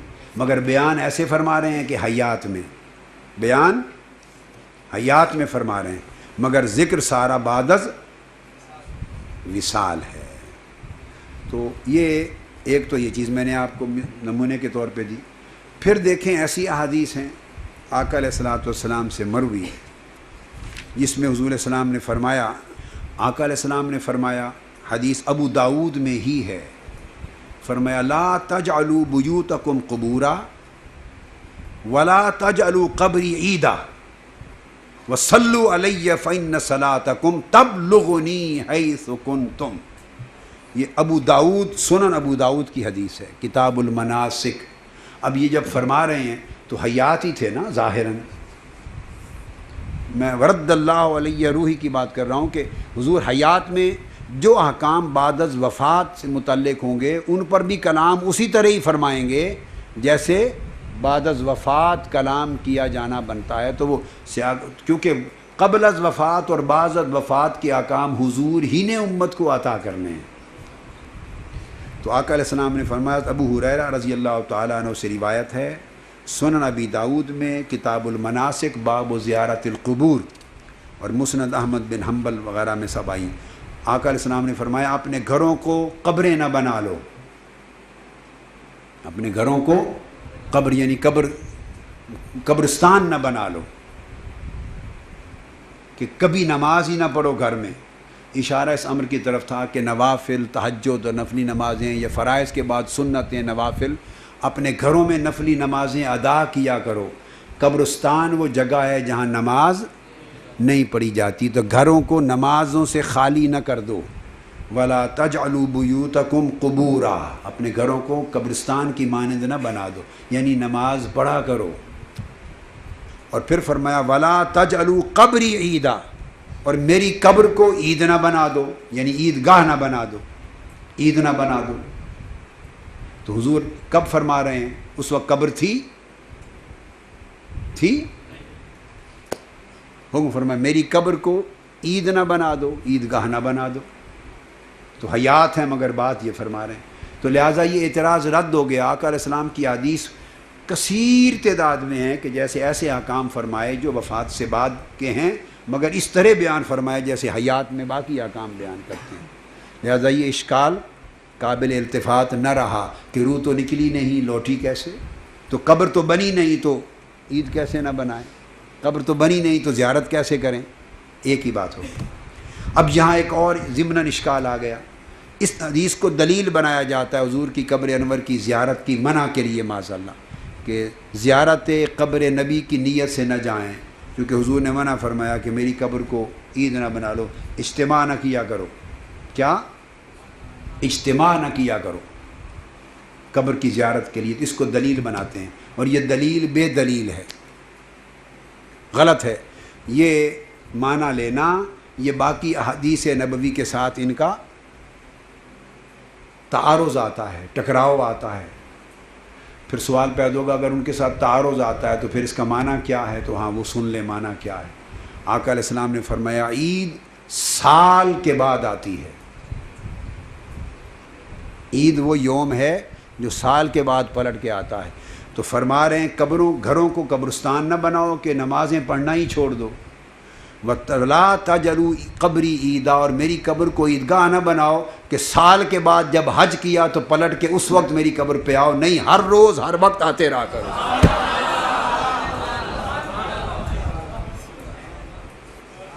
ایسا نہیں کہ عید کے عید آیا کرو میری قبر پہ، یعنی حج کے زمانے میں آیا کرو سال بعد، جیسے سال تک عید نہیں آتی اور پلٹ کر 12 مہینوں کے بعد عید کے لیے آتے ہیں، تو میری قبر سے ایسی جفا نہ کرو کہ سال کے بعد چکر لگاؤ، نہیں ہر روز ہر لمحہ آیا کرو میری قبر کی زیارت کے لیے۔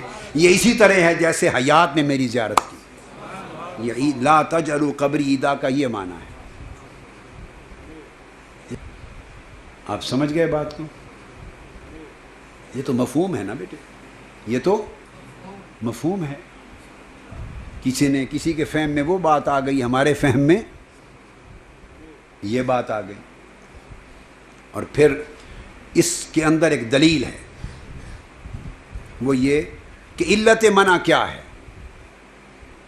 یہ دونوں کو ملائیں گے، دو ٹکڑوں کو، تو علت سمجھ آئے گی، علت مشترک ہے۔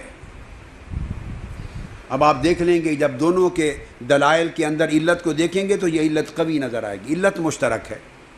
ادھر اگر تو صرف یہ فرماتے لا تجعلوا قبری عیدا تو مختلف معانی کی طرف ذہن جاتا۔ آقا نے دو چیزیں اکٹھی فرمائیں، گھروں کو قبرستان نہ بنا دو۔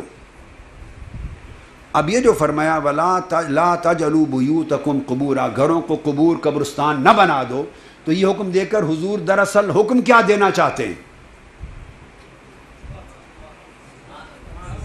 یہ جو منع ہے، اس منع میں امر کیا ہے؟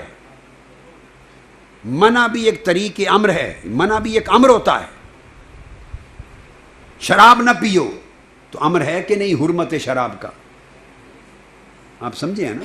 یہ جو منع فرما رہے ہیں کہ گھروں کو قبرستان نہ بناؤ، اس کے ذریعے حضور سمجھانا حکم کیا دینا چاہتے ہیں، اس منع میں حکم کیا ہے؟ تو فرمایا قبرستان نہ بناؤ، اور حکم اس کے اندر در پردہ یہ ہے کہ نفلی نمازیں پڑھا کرو روزانہ، گھر تمہارے نفلی نمازوں کی ادائیگی سے خالی نہ رہیں۔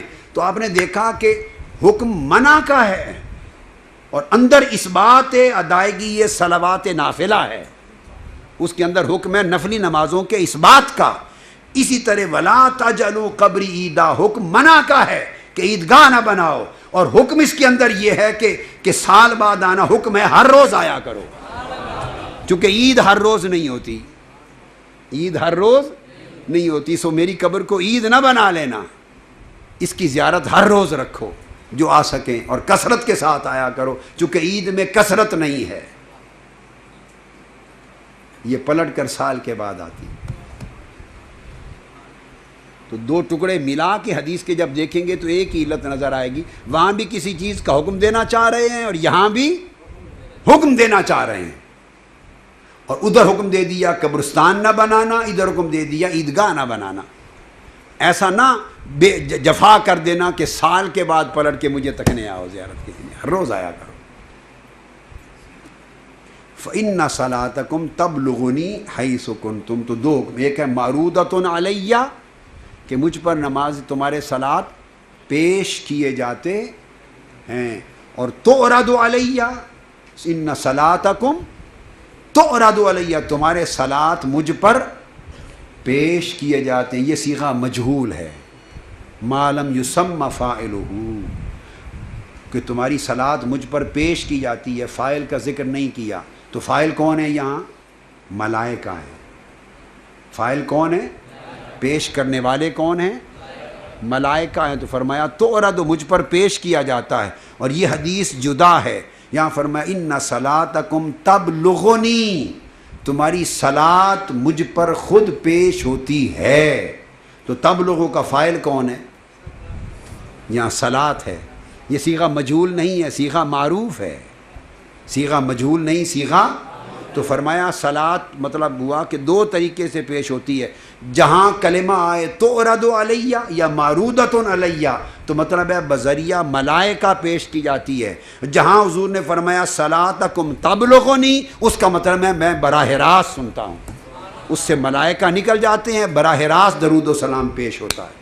تو براہ راست درود و سلام کیسے پیش ہوتا ہے؟ میں خود سیما کرتا ہوں، میں، یہ تبلغنی اور تُعْرَضُ عَلَيَّ کا دو کا فرق ہے، اس کا فاعل صلات خود ہے، اور فاعل جب صلات ہو گیا صیغہ معروف میں یاد رکھ لو بیٹے، اس حدیث کو پہچان کیا کریں کہ صیغہ مجہول آیا یا جہاں مجہول آیا وہاں ملائکہ کے ذریعے، جہاں صیغہ لوگ کہتے ہیں کہ براہ راست سننے کا ثبوت کہاں ہے، آپ لوگ کہتے ہیں کوئی ضعیف حدیث ہی دکھا دو کہ براہ راست سننے کا ثبوت کیا ہے، ضعیف کیوں بھائی، ہم حدیث صحیح دکھاتے ہیں، یہ حدیث صحیح ہے، سنن ابی داؤد کی، احمد بن حنبل، طبرانی، حتیٰ کہ ابن کثیر سب نے روایت کیا ہے، صحیح حدیث۔ آپ سمجھ گئے بات کو کہ صلات خود پیش ہوتی ہے، تو جب خود صلات پہنچتی ہے اس کا مطلب براہ راست سماعت فرماتے ہیں، ملائکہ نکل گئے دریا سے۔ اور یہ احادیث پھر بہت ذرائع سے اور کتب میں آئی ہے، یہی جو ساری ملا کے ولا تتخذوا قبری عیدا اور اس طرح کی ساری، اور یہ بھی حدیث اسی طرح فرمایا من صلی علیہ بلغتنی صلاتہ، یہ طبرانی میں ہے، کیا؟ معجم الاوسط میں حضرت انس بن مالک رضی اللہ تعالیٰ عنہ راوی ہیں،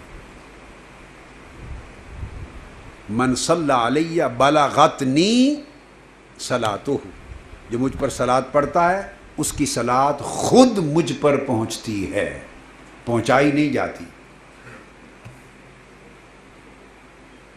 بلغتنی نہیں فرمایا، کیا؟ بلغتنی نہیں بلکہ بلغتنی صلاتہ، اس کی صلات خود مجھ تک پہنچتی۔ تو یہ جب صیغہ معروف آئے تو سمجھ لیں براہ راست سما کا ثبوت ہے، جب صیغہ مجہول آئے تو سمجھ لیں بذریعہ اب ملائکہ کیوں، اس پر میں نے اپنے خطابات میں سمجھائی ہوئی یہ بات کہ وہ ادب کا تقاضا ہے، جیسے اعمال بذریعہ ملائکہ اللہ کے حضور پیش کیے جاتے ہیں حالانکہ وہ خود بھی دیکھتا ہے، تو ادب بارگاہ رسالت کا ادب یہ ہے کہ خود بھی سنتے ہیں، مگر ادب یہ ہے کہ ملائکہ پیش کریں. جیسے اللہ خود دیکھتا ہے مگر ادب یہ ہے کہ ہمارے اعمال کے دفتر ملائکہ پیش کریں. وہ بوجہ عدم سما نہیں ہے، بوجہ ادب بارگاہ رسالت، ملائکہ کا پیش ہونا. تو آپ نے دیکھا کہ حیات مبارکہ میں ارشاد ہے مگر کلام ایسا کیا. پھر آقا علیہ السلام کا یہ لفظ حیات میں فرمایا، من صلی علی عند قبری سمعتہ، جس نے میری قبر کے پاس مجھ پر درود پڑھا میں خود سنتا ہوں. یعنی اس میں ملائکہ کو کلیتاً ہٹا دیا جاتا. اس کا مطلب یہ نہیں کہ دور سے نہیں سن سکتا. اب وہ بے ادبی ہے کہ حضور کی قبر انور پر آ کر امتی سلام کہے اور وہ فرشتہ پیش کرے، تو یہ بے ادبی ہو جائے گی کہ جیسے فرشتہ وہیں کھڑا ہے، اب اسی جگہ میرا امتی خود کھڑا ہے، اب فرشتہ کیوں پہنچا ہے؟ اب ادب یہ ہے کہ اس کا خود پیش ہو. فرشتے کی جگہ پر امتی آ گیا نا، عند قبری سمعتہ. آپ سمجھ گئے؟ اب یہ حدیث بیہقی میں ہے، شعب الایمان میں امام بیہقی نے روایت کی. آپ سمجھ گئے؟ تو یہ حالانکہ قبر کی بات حضور نے کی اور حیات تھے. من صلی علی عند قبری، جس نے میری قبر کے پاس آ کے مجھ پہ درود پڑھا. تو قبر تھی اس وقت جب فرما رہے تھے. یہ جواب ہے کہ روح نکلی نہیں ہے تو لوٹی کیسے، جیسے قبر بنی نہیں ہے تو سنتے کیسے. یہ آقا کا شان ہے کہ وہ احکام جو بعد از وفات ہیں وہ بھی ابھی بیان فرما دیں. تو یہ حضور علیہ الصلوۃ والسلام کے ارشادات ایسے بہت سے احادیث سے ثابت ہو گیا. ٹھیک ہے، تو پہلا اشکال تو دور ہو گیا کہ اس کا تعلق روح کے نکلنے پلٹنے سے. وہ جو اشکال ہے نہیں ہے، چونکہ حیات تھے تو یہ احکام ہیں جو بعد از وفات بیان کیے، مگر اسی طرح جیسے زمانہ حیات ظاہری میں. پہلا. دوسرا اشکال یہ بھی ہو سکتا ہے، بعض معنی بعض علماء نے لیا اور محدثین نے بھی، کہ اس روحی سے مراد اصل روح نہیں ہے بلکہ اس کے مراد سماعت اور توجہ ہے. کیا؟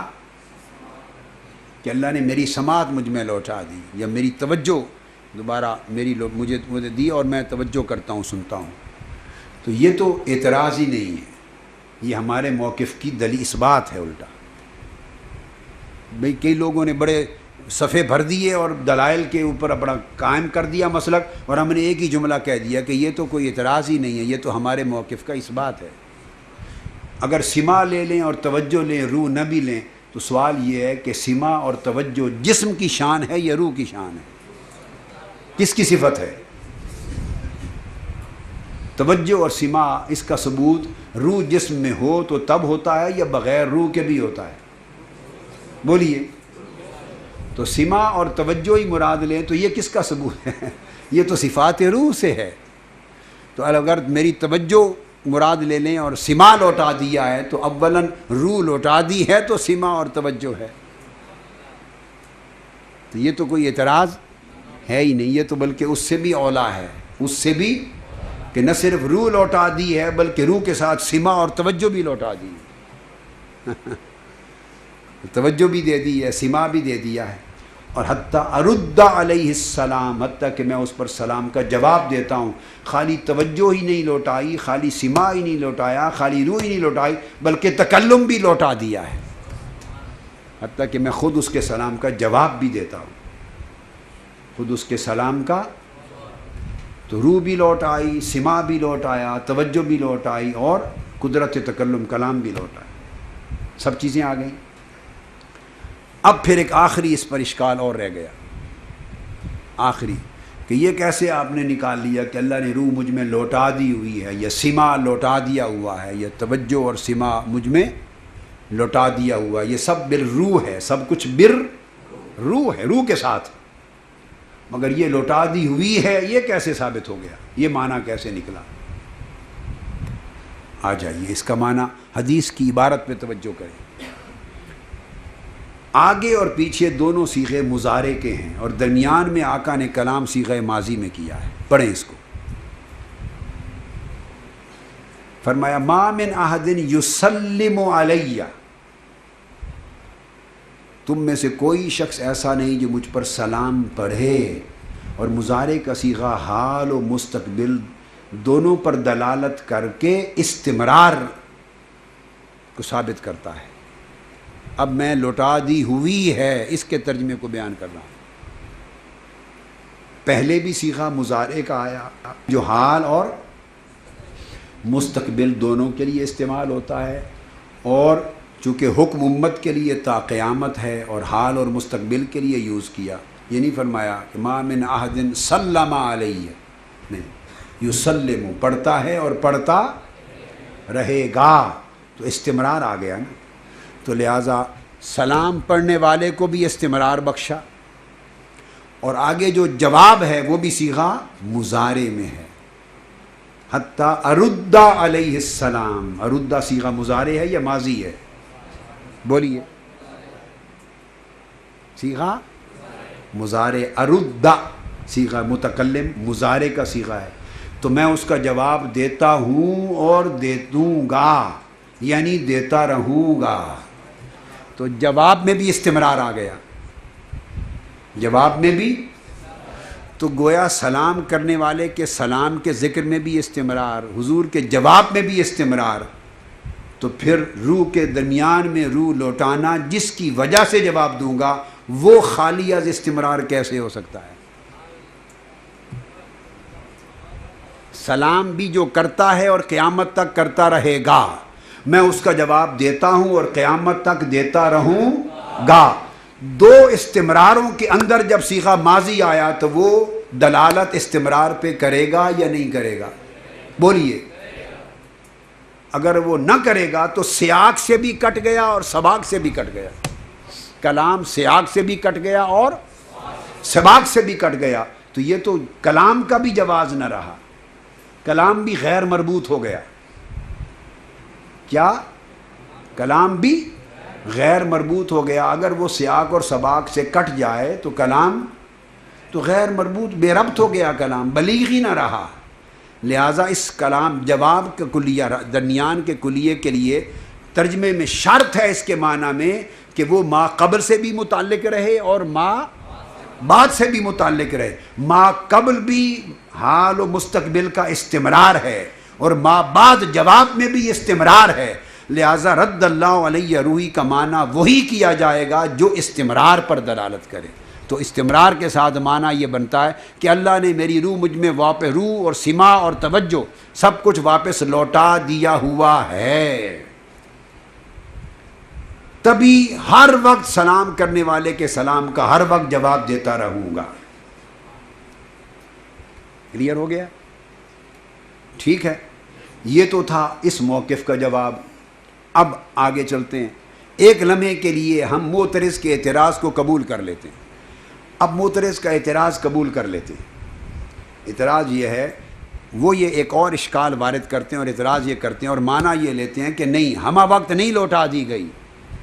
جب امتی سلام پڑھتا ہے تو جواب دینے کے لیے اس لمحہ آپ کی روح یا آپ کی توجہ یا آپ کی سماعت کی شان آپ کو لوٹا دی جاتی ہے۔ ایک یہ معنی اہل علم نے، معترض نے، اہل علم اعتراض کرنے والوں نے یہ کیا، اور اس سے مقصود کیا؟ دائماً حیات کا انکار کرنا مقصود ہے، اور یہ لیتے ہیں۔ تو اب پوچھئے، اسی کو قبول کر لیتے ہیں کیا؟ اسی کو تو گویا اگر یہ معنی قبول کر لیا جائے تو مراد یہ بنی کہ گویا روح داخل ہوتی اور نکلتی رہتی ہے سارا دن۔ کیا یہ شان نبوت ہے کہ جب امتی مجھ پر سلام پڑھتا ہے تو اللہ میری روح یا میری سماعت یا میری توجہ، ایک ہی بات ہے، سماعت بھی روح مار روح ہے اور توجہ بھی مار روح ہے، تو اللہ اس وقت میری روح یا میری سماعت کو مجھ میں لوٹا دیتا ہے، اور جب وبارک وسلم ختم کرتا ہے تو وہ واپس لے لیتا ہے۔ تو 24 گھنٹے یہی عمل ہی رہتا ہے، روح لوٹتی رہتی ہے اور نکلتی رہتی ہے۔ کیا یہ شان نبوت ہے یا نقص تنقیص ہے؟ یہ عمل تکلیف کا باعث ہوگا یا راحت مصطفیٰ کا باعث ہوگا؟ بتائیے، روح کا نکلنا اور داخل ہونا یہ راحت کا باعث ہے یا تکلیف کا باعث ہے؟ تو گویا درود سلام کا صلہ حضور کو یہ ملا کہ ہر وقت تکلیف میں رکھا جاتا ہے حضور کو، یہ اس معنی کا نتیجہ نکلا۔ اگر یہ معنی لے لیا جائے تو معاذ اللہ حضور کی درود و سلام فضیلت ہے، درود و سلام فضیلت ہے، اور اس فضیلت کا صلہ اجر یہ ملا کہ ہر وقت تکلیف میں رکھا جائے، معذور نکلتی رہے اور ڈالی جاتی رہے، یہ تو کوئی شان نہیں ہے، یہ تو کوئی شان نہیں۔ ایک جواب آ گیا، اسی پر دوسرا جواب، معترض کی بات کو مان کر کہ اس وقت روح لوٹا دی جاتی ہے یا سماعت لوٹا دی جاتی، تو گویا لوٹا دیا جانا تو معترض نے مان لیا نا، لوٹا دیا جانا، اور ایک بار نہیں متعدد بار، کیا، اور احصاء و شمار سے بھی زائد، جب بھی کوئی امتی سلام پڑھتا ہے تو روح اور سما لوٹا دیا جاتا ہے۔ میں جواب دیتا ہوں، تو بے حد و حساب بار روح اور سما اور توجہ کو لوٹا دیا جانا اور پھر نکالیا جانا، تو بار بار روزانہ لوٹا دیا جانا تو معترض نے مان لیا۔ تو جب روح کا اور سما کا نکلنے کے بعد لوٹا دیا جانا عارضی طور پہ ماننے سے آپ کے کوئی توحید کو اور اس کوئی نقص واقف نہیں ہوا، تو اسے مستقل ماننے میں کیا حرج ہو گیا؟ ایک لمحہ کے لیے تو مان لیا، اور لمحات کے لیے مان لیا، اور بے شمار لمحات کے لیے مان لیا۔ جب بے شمار لمحات کے لیے لوٹا دیا جانا مان لیا تو نکالتے کیوں ہیں پھر؟ اس میں کیا امر مانے ہے؟ بات تو صرف نکلنے کے بعد لوٹانے تک تھی نا، نکلنے کے بعد لوٹانے تک تھی، تو لوٹانا تو نس میں ہے، رد اللہ علیہ روحی، آپ نے مان لیا، کثرت کے ساتھ لوٹتے رہنا مان لیا، اور ہم نے کہہ دیا کہ لوٹا دی گئی ہے، نکلنا لوٹنا نہیں ہے۔ تو بولیے راحت جاں حضور کی کس میں ہے اور اعلیٰ شان کس میں ہے، کہ نکلتی لوٹتی رہے یا لوٹا دی گئی ہے، لوٹا دی ہوئی ہے؟ تو معترض تو مان گیا نا لوٹا دیا جانا، دو باتیں آ گئیں، ٹھیک ہے۔ آگے اسی اعتراض کو قبول کر کے تیسرا جواب، اسی اعتراض کو ہی قبول کر لیتے ہیں کہ سلام کے وقت عند تسلیم، کیا عند تسلیم، جب امتی سلام پڑھتے ہیں، درود پڑھتے ہیں، تو اس وقت لوٹا دی جاتی، اس کو مان لیا، اسی معترض کے موقف کو۔ اب اس پر جواب یہ ہے کہ قیامت تک 24 گھنٹے میں کوئی لمحہ ایسا بھی ہے کہ حضور کا کوئی نہ کوئی امتی درود و سلام نہ پڑھ رہا ہو، اسی کو مان لیتے۔ کوئی ایک لمحہ ایسا بتا دیں۔ اب دیکھیے یہاں دن ہے تو ایسے ملک ہیں حضور کی امت کے کہ جہاں 12 گھنٹے پیچھے وہاں رات ہے، اور ادھر ایسے ملک ہیں جہاں 12 گھنٹے آگے ہے، وہاں دن ہے۔ تو 24 گھنٹے میں کوئی ایک لمحہ بھی ایسا نہیں آتا جہاں لوگ جاگ نہیں رہے ہوتے، اور حضور کی امت ہر جگہ ہے، سوتے ہوئے نہیں پڑھتے، چلو کیا سوتے ہوئے نہیں پڑھتے، تو 24 گھنٹے سورج کے طلوع اور غروب کا نظام اس کرۂ ارضی پہ ایسا ہے کہ ہر وقت امتی جاگتے رہتے ہیں، کوئی یہاں، کوئی آسٹریلیا، کوئی امریکہ، کوئی جاپان، کوئی افریقہ، کوئی کہیں، تو 24 گھنٹے امت جاگتی ہے۔ تو امت میں کوئی لمحہ ایسا نہیں جب حضور پہ درود و سلام ضروع زمین پر سے کہیں نہ کہیں سے پڑھا۔ تو کیا صرف پاکستانیوں کے سلام کے لیے جواب دیتے ہیں؟ جو لوگ افریقہ کے سرحدوں اور آسٹریلیا کے صحراؤں میں اور فیجی میں بیٹھے ہیں ان کا جواب نہیں آئے گا؟ تو 24 گھنٹے میں کوئی لمحہ ہے جب حضور پہ سلام نہ پڑھا جاتا ہو؟ نہیں ہے۔ تو جب ایک لمحہ بھی خالی السلام نہیں، تو وہ ہر وقت نکلتی اور جاتی کے معنی کو لے لیں تو پھر لوٹا تو گئی، پر جاتی کس وقت ہے؟ چونکہ خالی نہیں ہے لمحہ کوئی، جب سلام نہ پڑھا جائے تو واپس کب نکلتی ہوگی؟ اس امتی نے وبارک وسلم کہا تو اس سے قبل 1000 امتی اللہم صلی علی شروع کر چکے ہیں۔ اس نے الصلاۃ والسلام علیکہ یا رسول اللہ کی ہے ختم نہیں کی تو ہزاروں لاکھوں کی الصلاۃ کی الف لام شروع ہو چکی ہے۔ تو کوئی لمحہ صلاۃ و سلام سے تو خالی ہے ہی نہیں۔ تو پھر رد اللہ کا معنی اگر عارضی طور پہ لے لیں تو پھر عارضی آئی تھی تو وہ نکلے گی کب؟ تو گویا وہ تو نکل ہی نہیں سکتی واپس۔ اگر اس معنی کو بھی لیں تو اس معنی کا بھی دراصل ڈیپتھ میں، گہرائی میں جا کے مفہوم سمجھے تو اس کی مراد بھی یہی ہے کہ لوٹا دی ہے ایک بار، اب وہ واپس کبھی گئی ہی نہیں، جس میں اثر ہی میں رہتی ہے، چونکہ کوئی لمحہ مجھ پر درود و سلام سے خالی نہیں، اور کوئی لمحہ میرے جواب سے خالی نہیں، سو کوئی لمحہ میرے سماع اور توجہ سے خالی نہیں، سو کوئی لمحہ میری روح کے میرے جسم میں رہنے سے خالی نہیں۔ سمجھ گئے؟ معترض کے قول کو قبول کر کے بھی کتنے جواب ہوئے؟ اب معترض کا قول قبول کر کے بھی ایک چوتھا جواب لے لیں، انسانوں کو بھی چھوڑ دیں۔ کیا؟ آقا نے فرمایا وما من احد، کہیں فرمایا وما من احد من الانس، کیا انسانوں کا فرمایا ہے؟ اس میں جنات بھی شامل ہیں یا نہیں؟ تو جنات مومن سلام کریں تو حضور جواب نہیں دیتے؟ ان اللہ و ملائکتہ، فرشتے بھی تو حضور کی امت ہیں اور وہ بھی سلام پڑھتے ہیں اور درود پڑھتے ہیں۔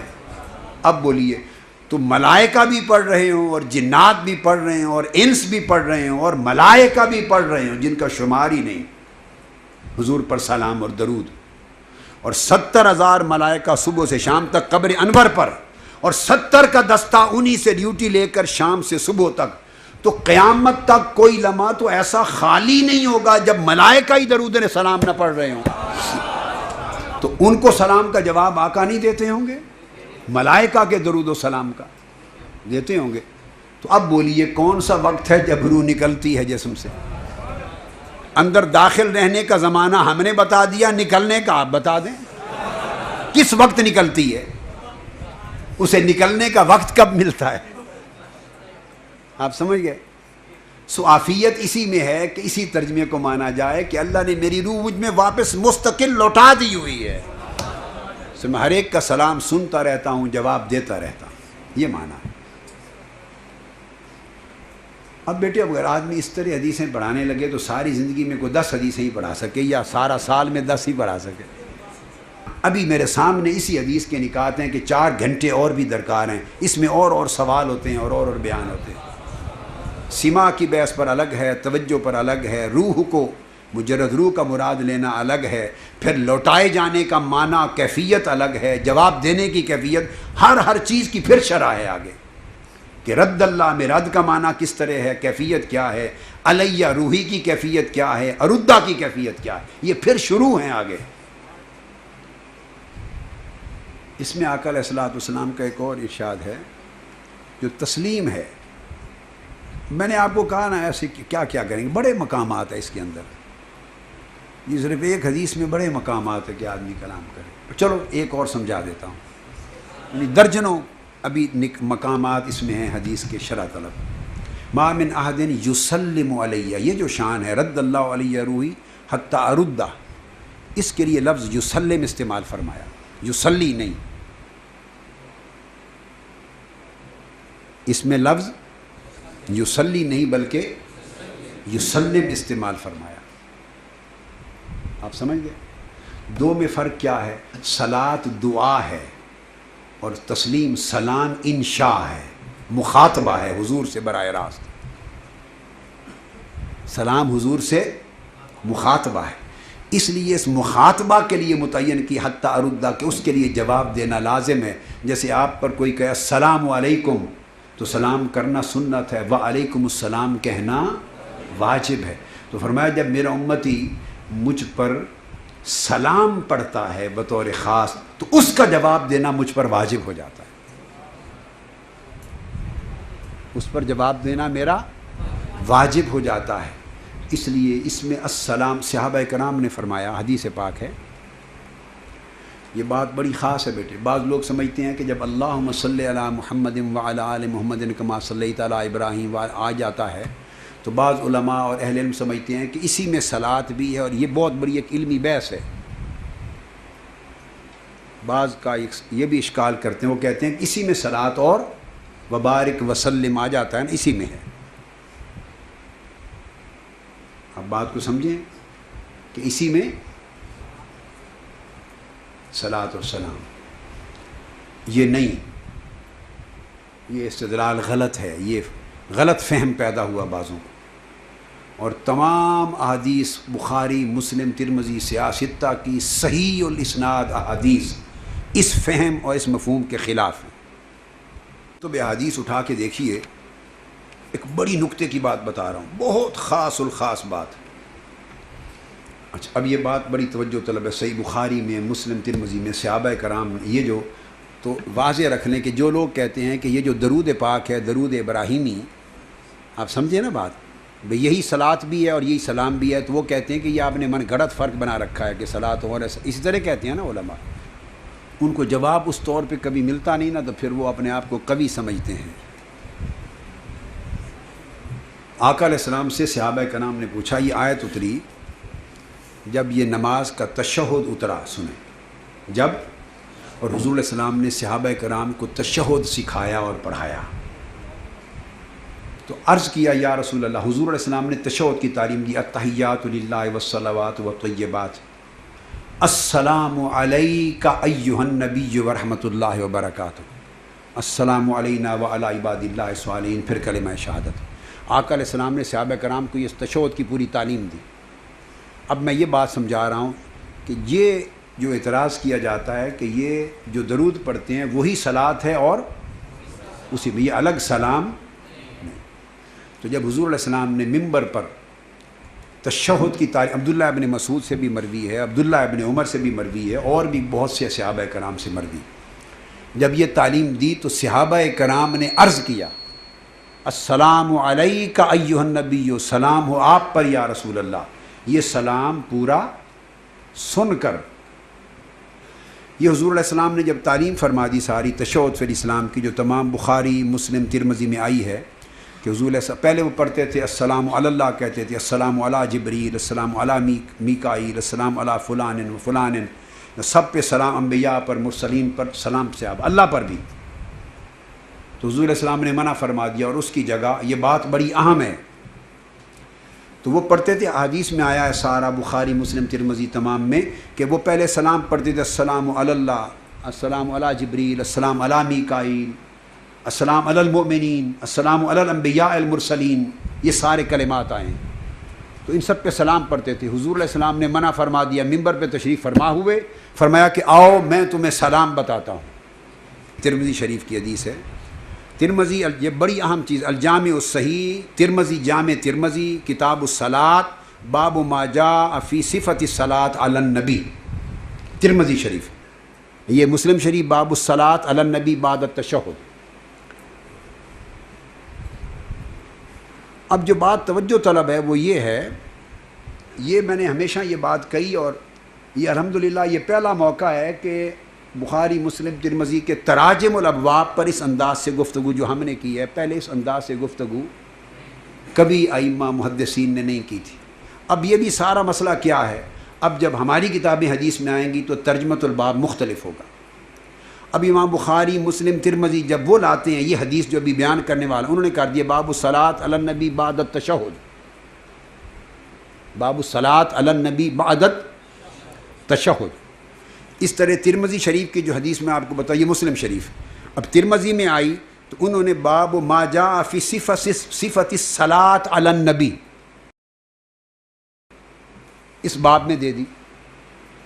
اب جو شان ورود ہے وہ یہ نہیں ہے یہ بھی ہے، یہ مگر اس سے بڑھ کر اور چیز ہے، وہ یہ تمام حدیث میں وہ یہ کہ صحابہ اس تشہد کی تعلیم سے پہلی اس کی وجہ ورود اور شان نزول اس حدیث کی یہ کہ وہ سلام پڑھتے تھے، ان اللہ وہ سلام، السلام علی اللہ، السلام علی جبریل۔ یہ میں مسلم شریف باب التشہد فی الآخرہ پڑھ رہا ہوں، بخاری شریف باب التشہد فی الآخرہ وہ پڑھ رہا ہوں۔ کہتے تھے السلام علی جبریل و میکائیل، السلام علی فلان و فلان، فالتفت الینا رسول اللہ صلی اللہ علیہ وسلم، آقا علیہ الصلوۃ والسلام ہماری طرف متوجہ ہوئے، اور دوسری حدیث میں ہے وہ السلام علی اللہ بھی کہتے، متوجہ ہوئے۔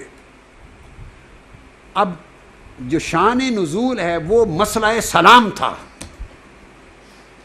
تشہد کا کوئی اور مضمون زیر بحث یا زیر غور نہ تھا۔ تو میں نے اس سے جو اخذ کیا بڑی لطیف بات کہ سارا تشہد حضور کے سلام کے لیے ہے، اصل تشہد سلام ہے۔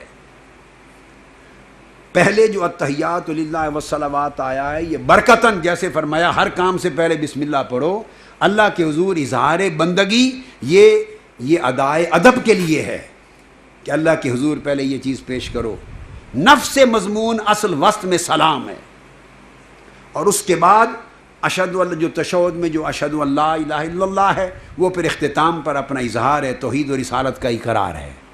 تو تشہد کا نفس مضمون سلام ہے حضور پر۔ وہ سلام پڑھتے تھے اللہ پر، جبرائیل پر، میکائیل پر۔ آقا علیہ السلام فالتفت الینا، ملتفت ہوئے اور فرمایا ایسے نہ پڑھا کرو سلام۔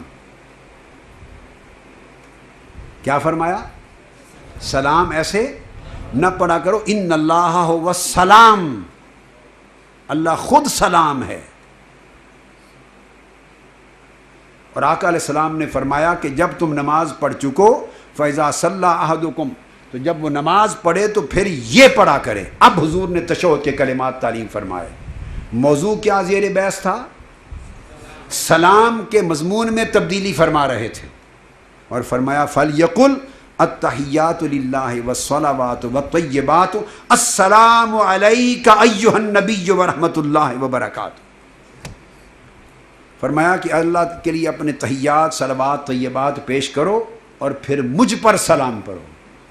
اللہ پر سلام نہ کہو، ان اللہ هو السلام، وہ خود سلام ہے، اور سلام کس پر پڑھو؟ مجھ پر پڑھو۔ بات سمجھ؟ وہ پڑھتے تھے جبرائیل پر سلام، میکائیل پر سلام، فلاں پر، صالحین پر، انبیاء مرسلین۔ ایک حدیث میں ہے کہ انبیاء اور مرسلین کا بھی نام لیتے۔ آقا نے فرمایا اللہ پر تو سلام کہہ نہیں سکتے، ان اللہ هو السلام، ایک بات۔ اب باقی جتنے پڑھتے ہو سلام، علی الانبیاء، علی المرسلین، علی جبریل، علی میکائیل، علی فلان و فلان، فرمایا ایسا مت پڑھا کرو، فلیقل السلام علیک ایھا النبی، صرف مجھ پر سلام پڑھا کرو، صرف مجھ پر سلام پڑھو۔ یہ فرمایا وہ جو سلام پڑھتا ہے مجھ پر، ارد علیہ، اس کو میں جواب دیتا ہوں، یہ ربط ہے، مجھ پر سلام پڑھو۔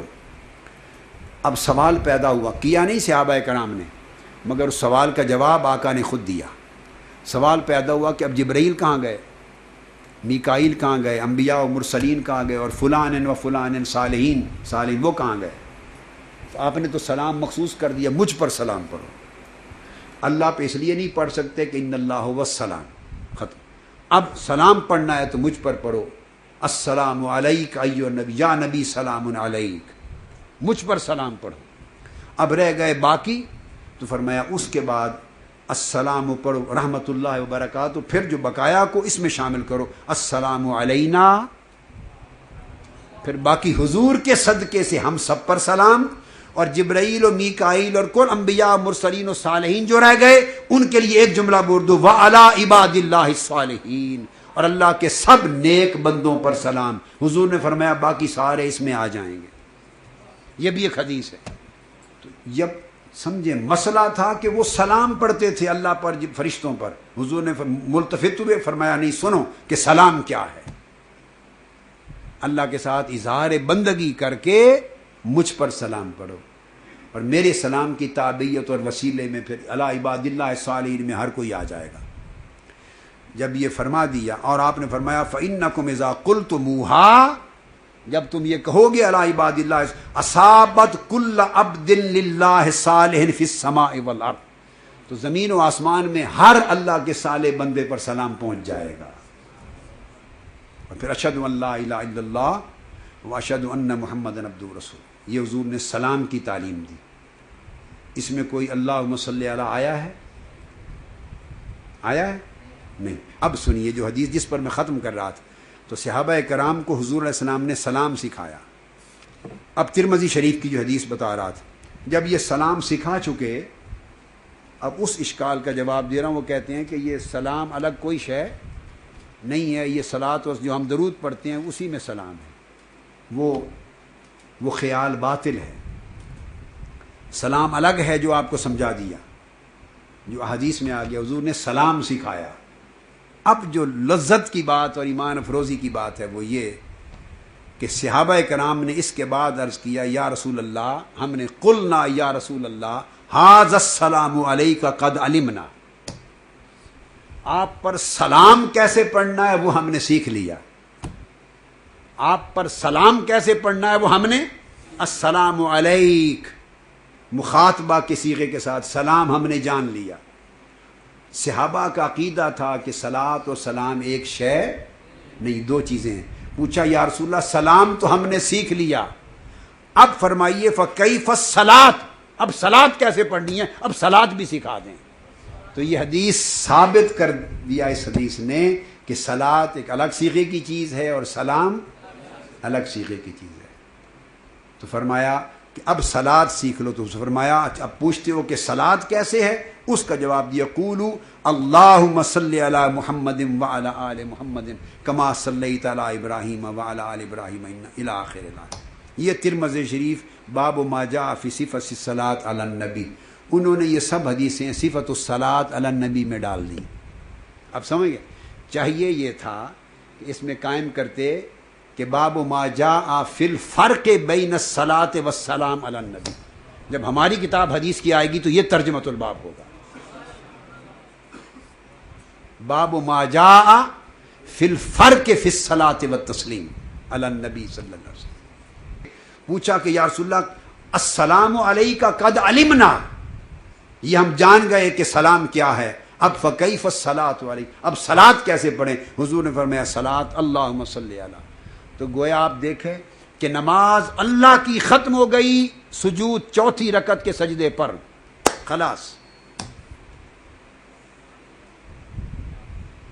پڑھتا ہوں نماز اللہ کے لیے۔ وہ نماز 2 رکعتیں تھیں یا 3 تھیں یا 4 تھیں، آخری رکعت کے آخری سجدے پر نماز اللہ کے لیے کا حصہ ختم ہو گیا۔ اب جب تشہد میں بیٹھے تو سلام پھیرنے تک اب بقایا سارا کچھ صرف حضور کے لیے۔ یہ بات پہلی بار کہہ رہا ہوں، یہ بات اللہ کا حصہ جو تھا وہ سجود پہ ختم ہو گیا۔ اب باقی حضور نے سلام بدلا کہ مجھ پر سلام پڑھو، کہا حضور سلام سمجھ میں آ گیا، آپ پر کیسے کہنا ہے، اب صلاۃ بتا دیں، تو بقایا اس کے بعد سلام سمجھا دیا، اللہم صلی علی اللہم بارک علی سیدنا ابراہیم۔ تو بقایا سارا اختتام صرف حضور کے صلاۃ و سلام کا ہے۔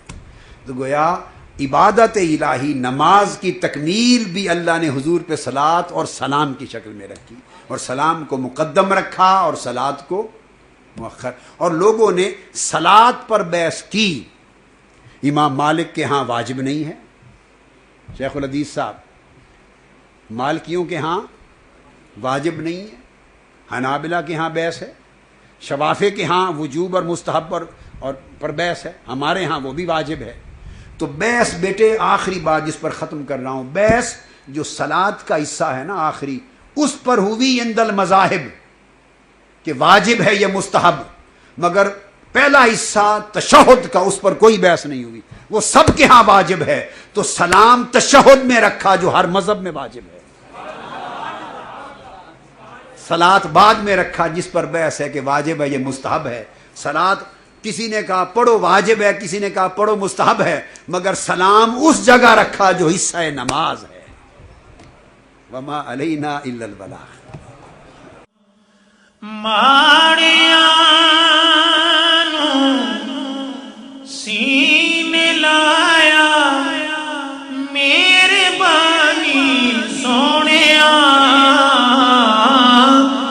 کربلا کے خیر پایا مہربانی سونیا، میرے جیبی لائق نہیں تیرے دربار دے، پھر بھی اپنا در دکھایا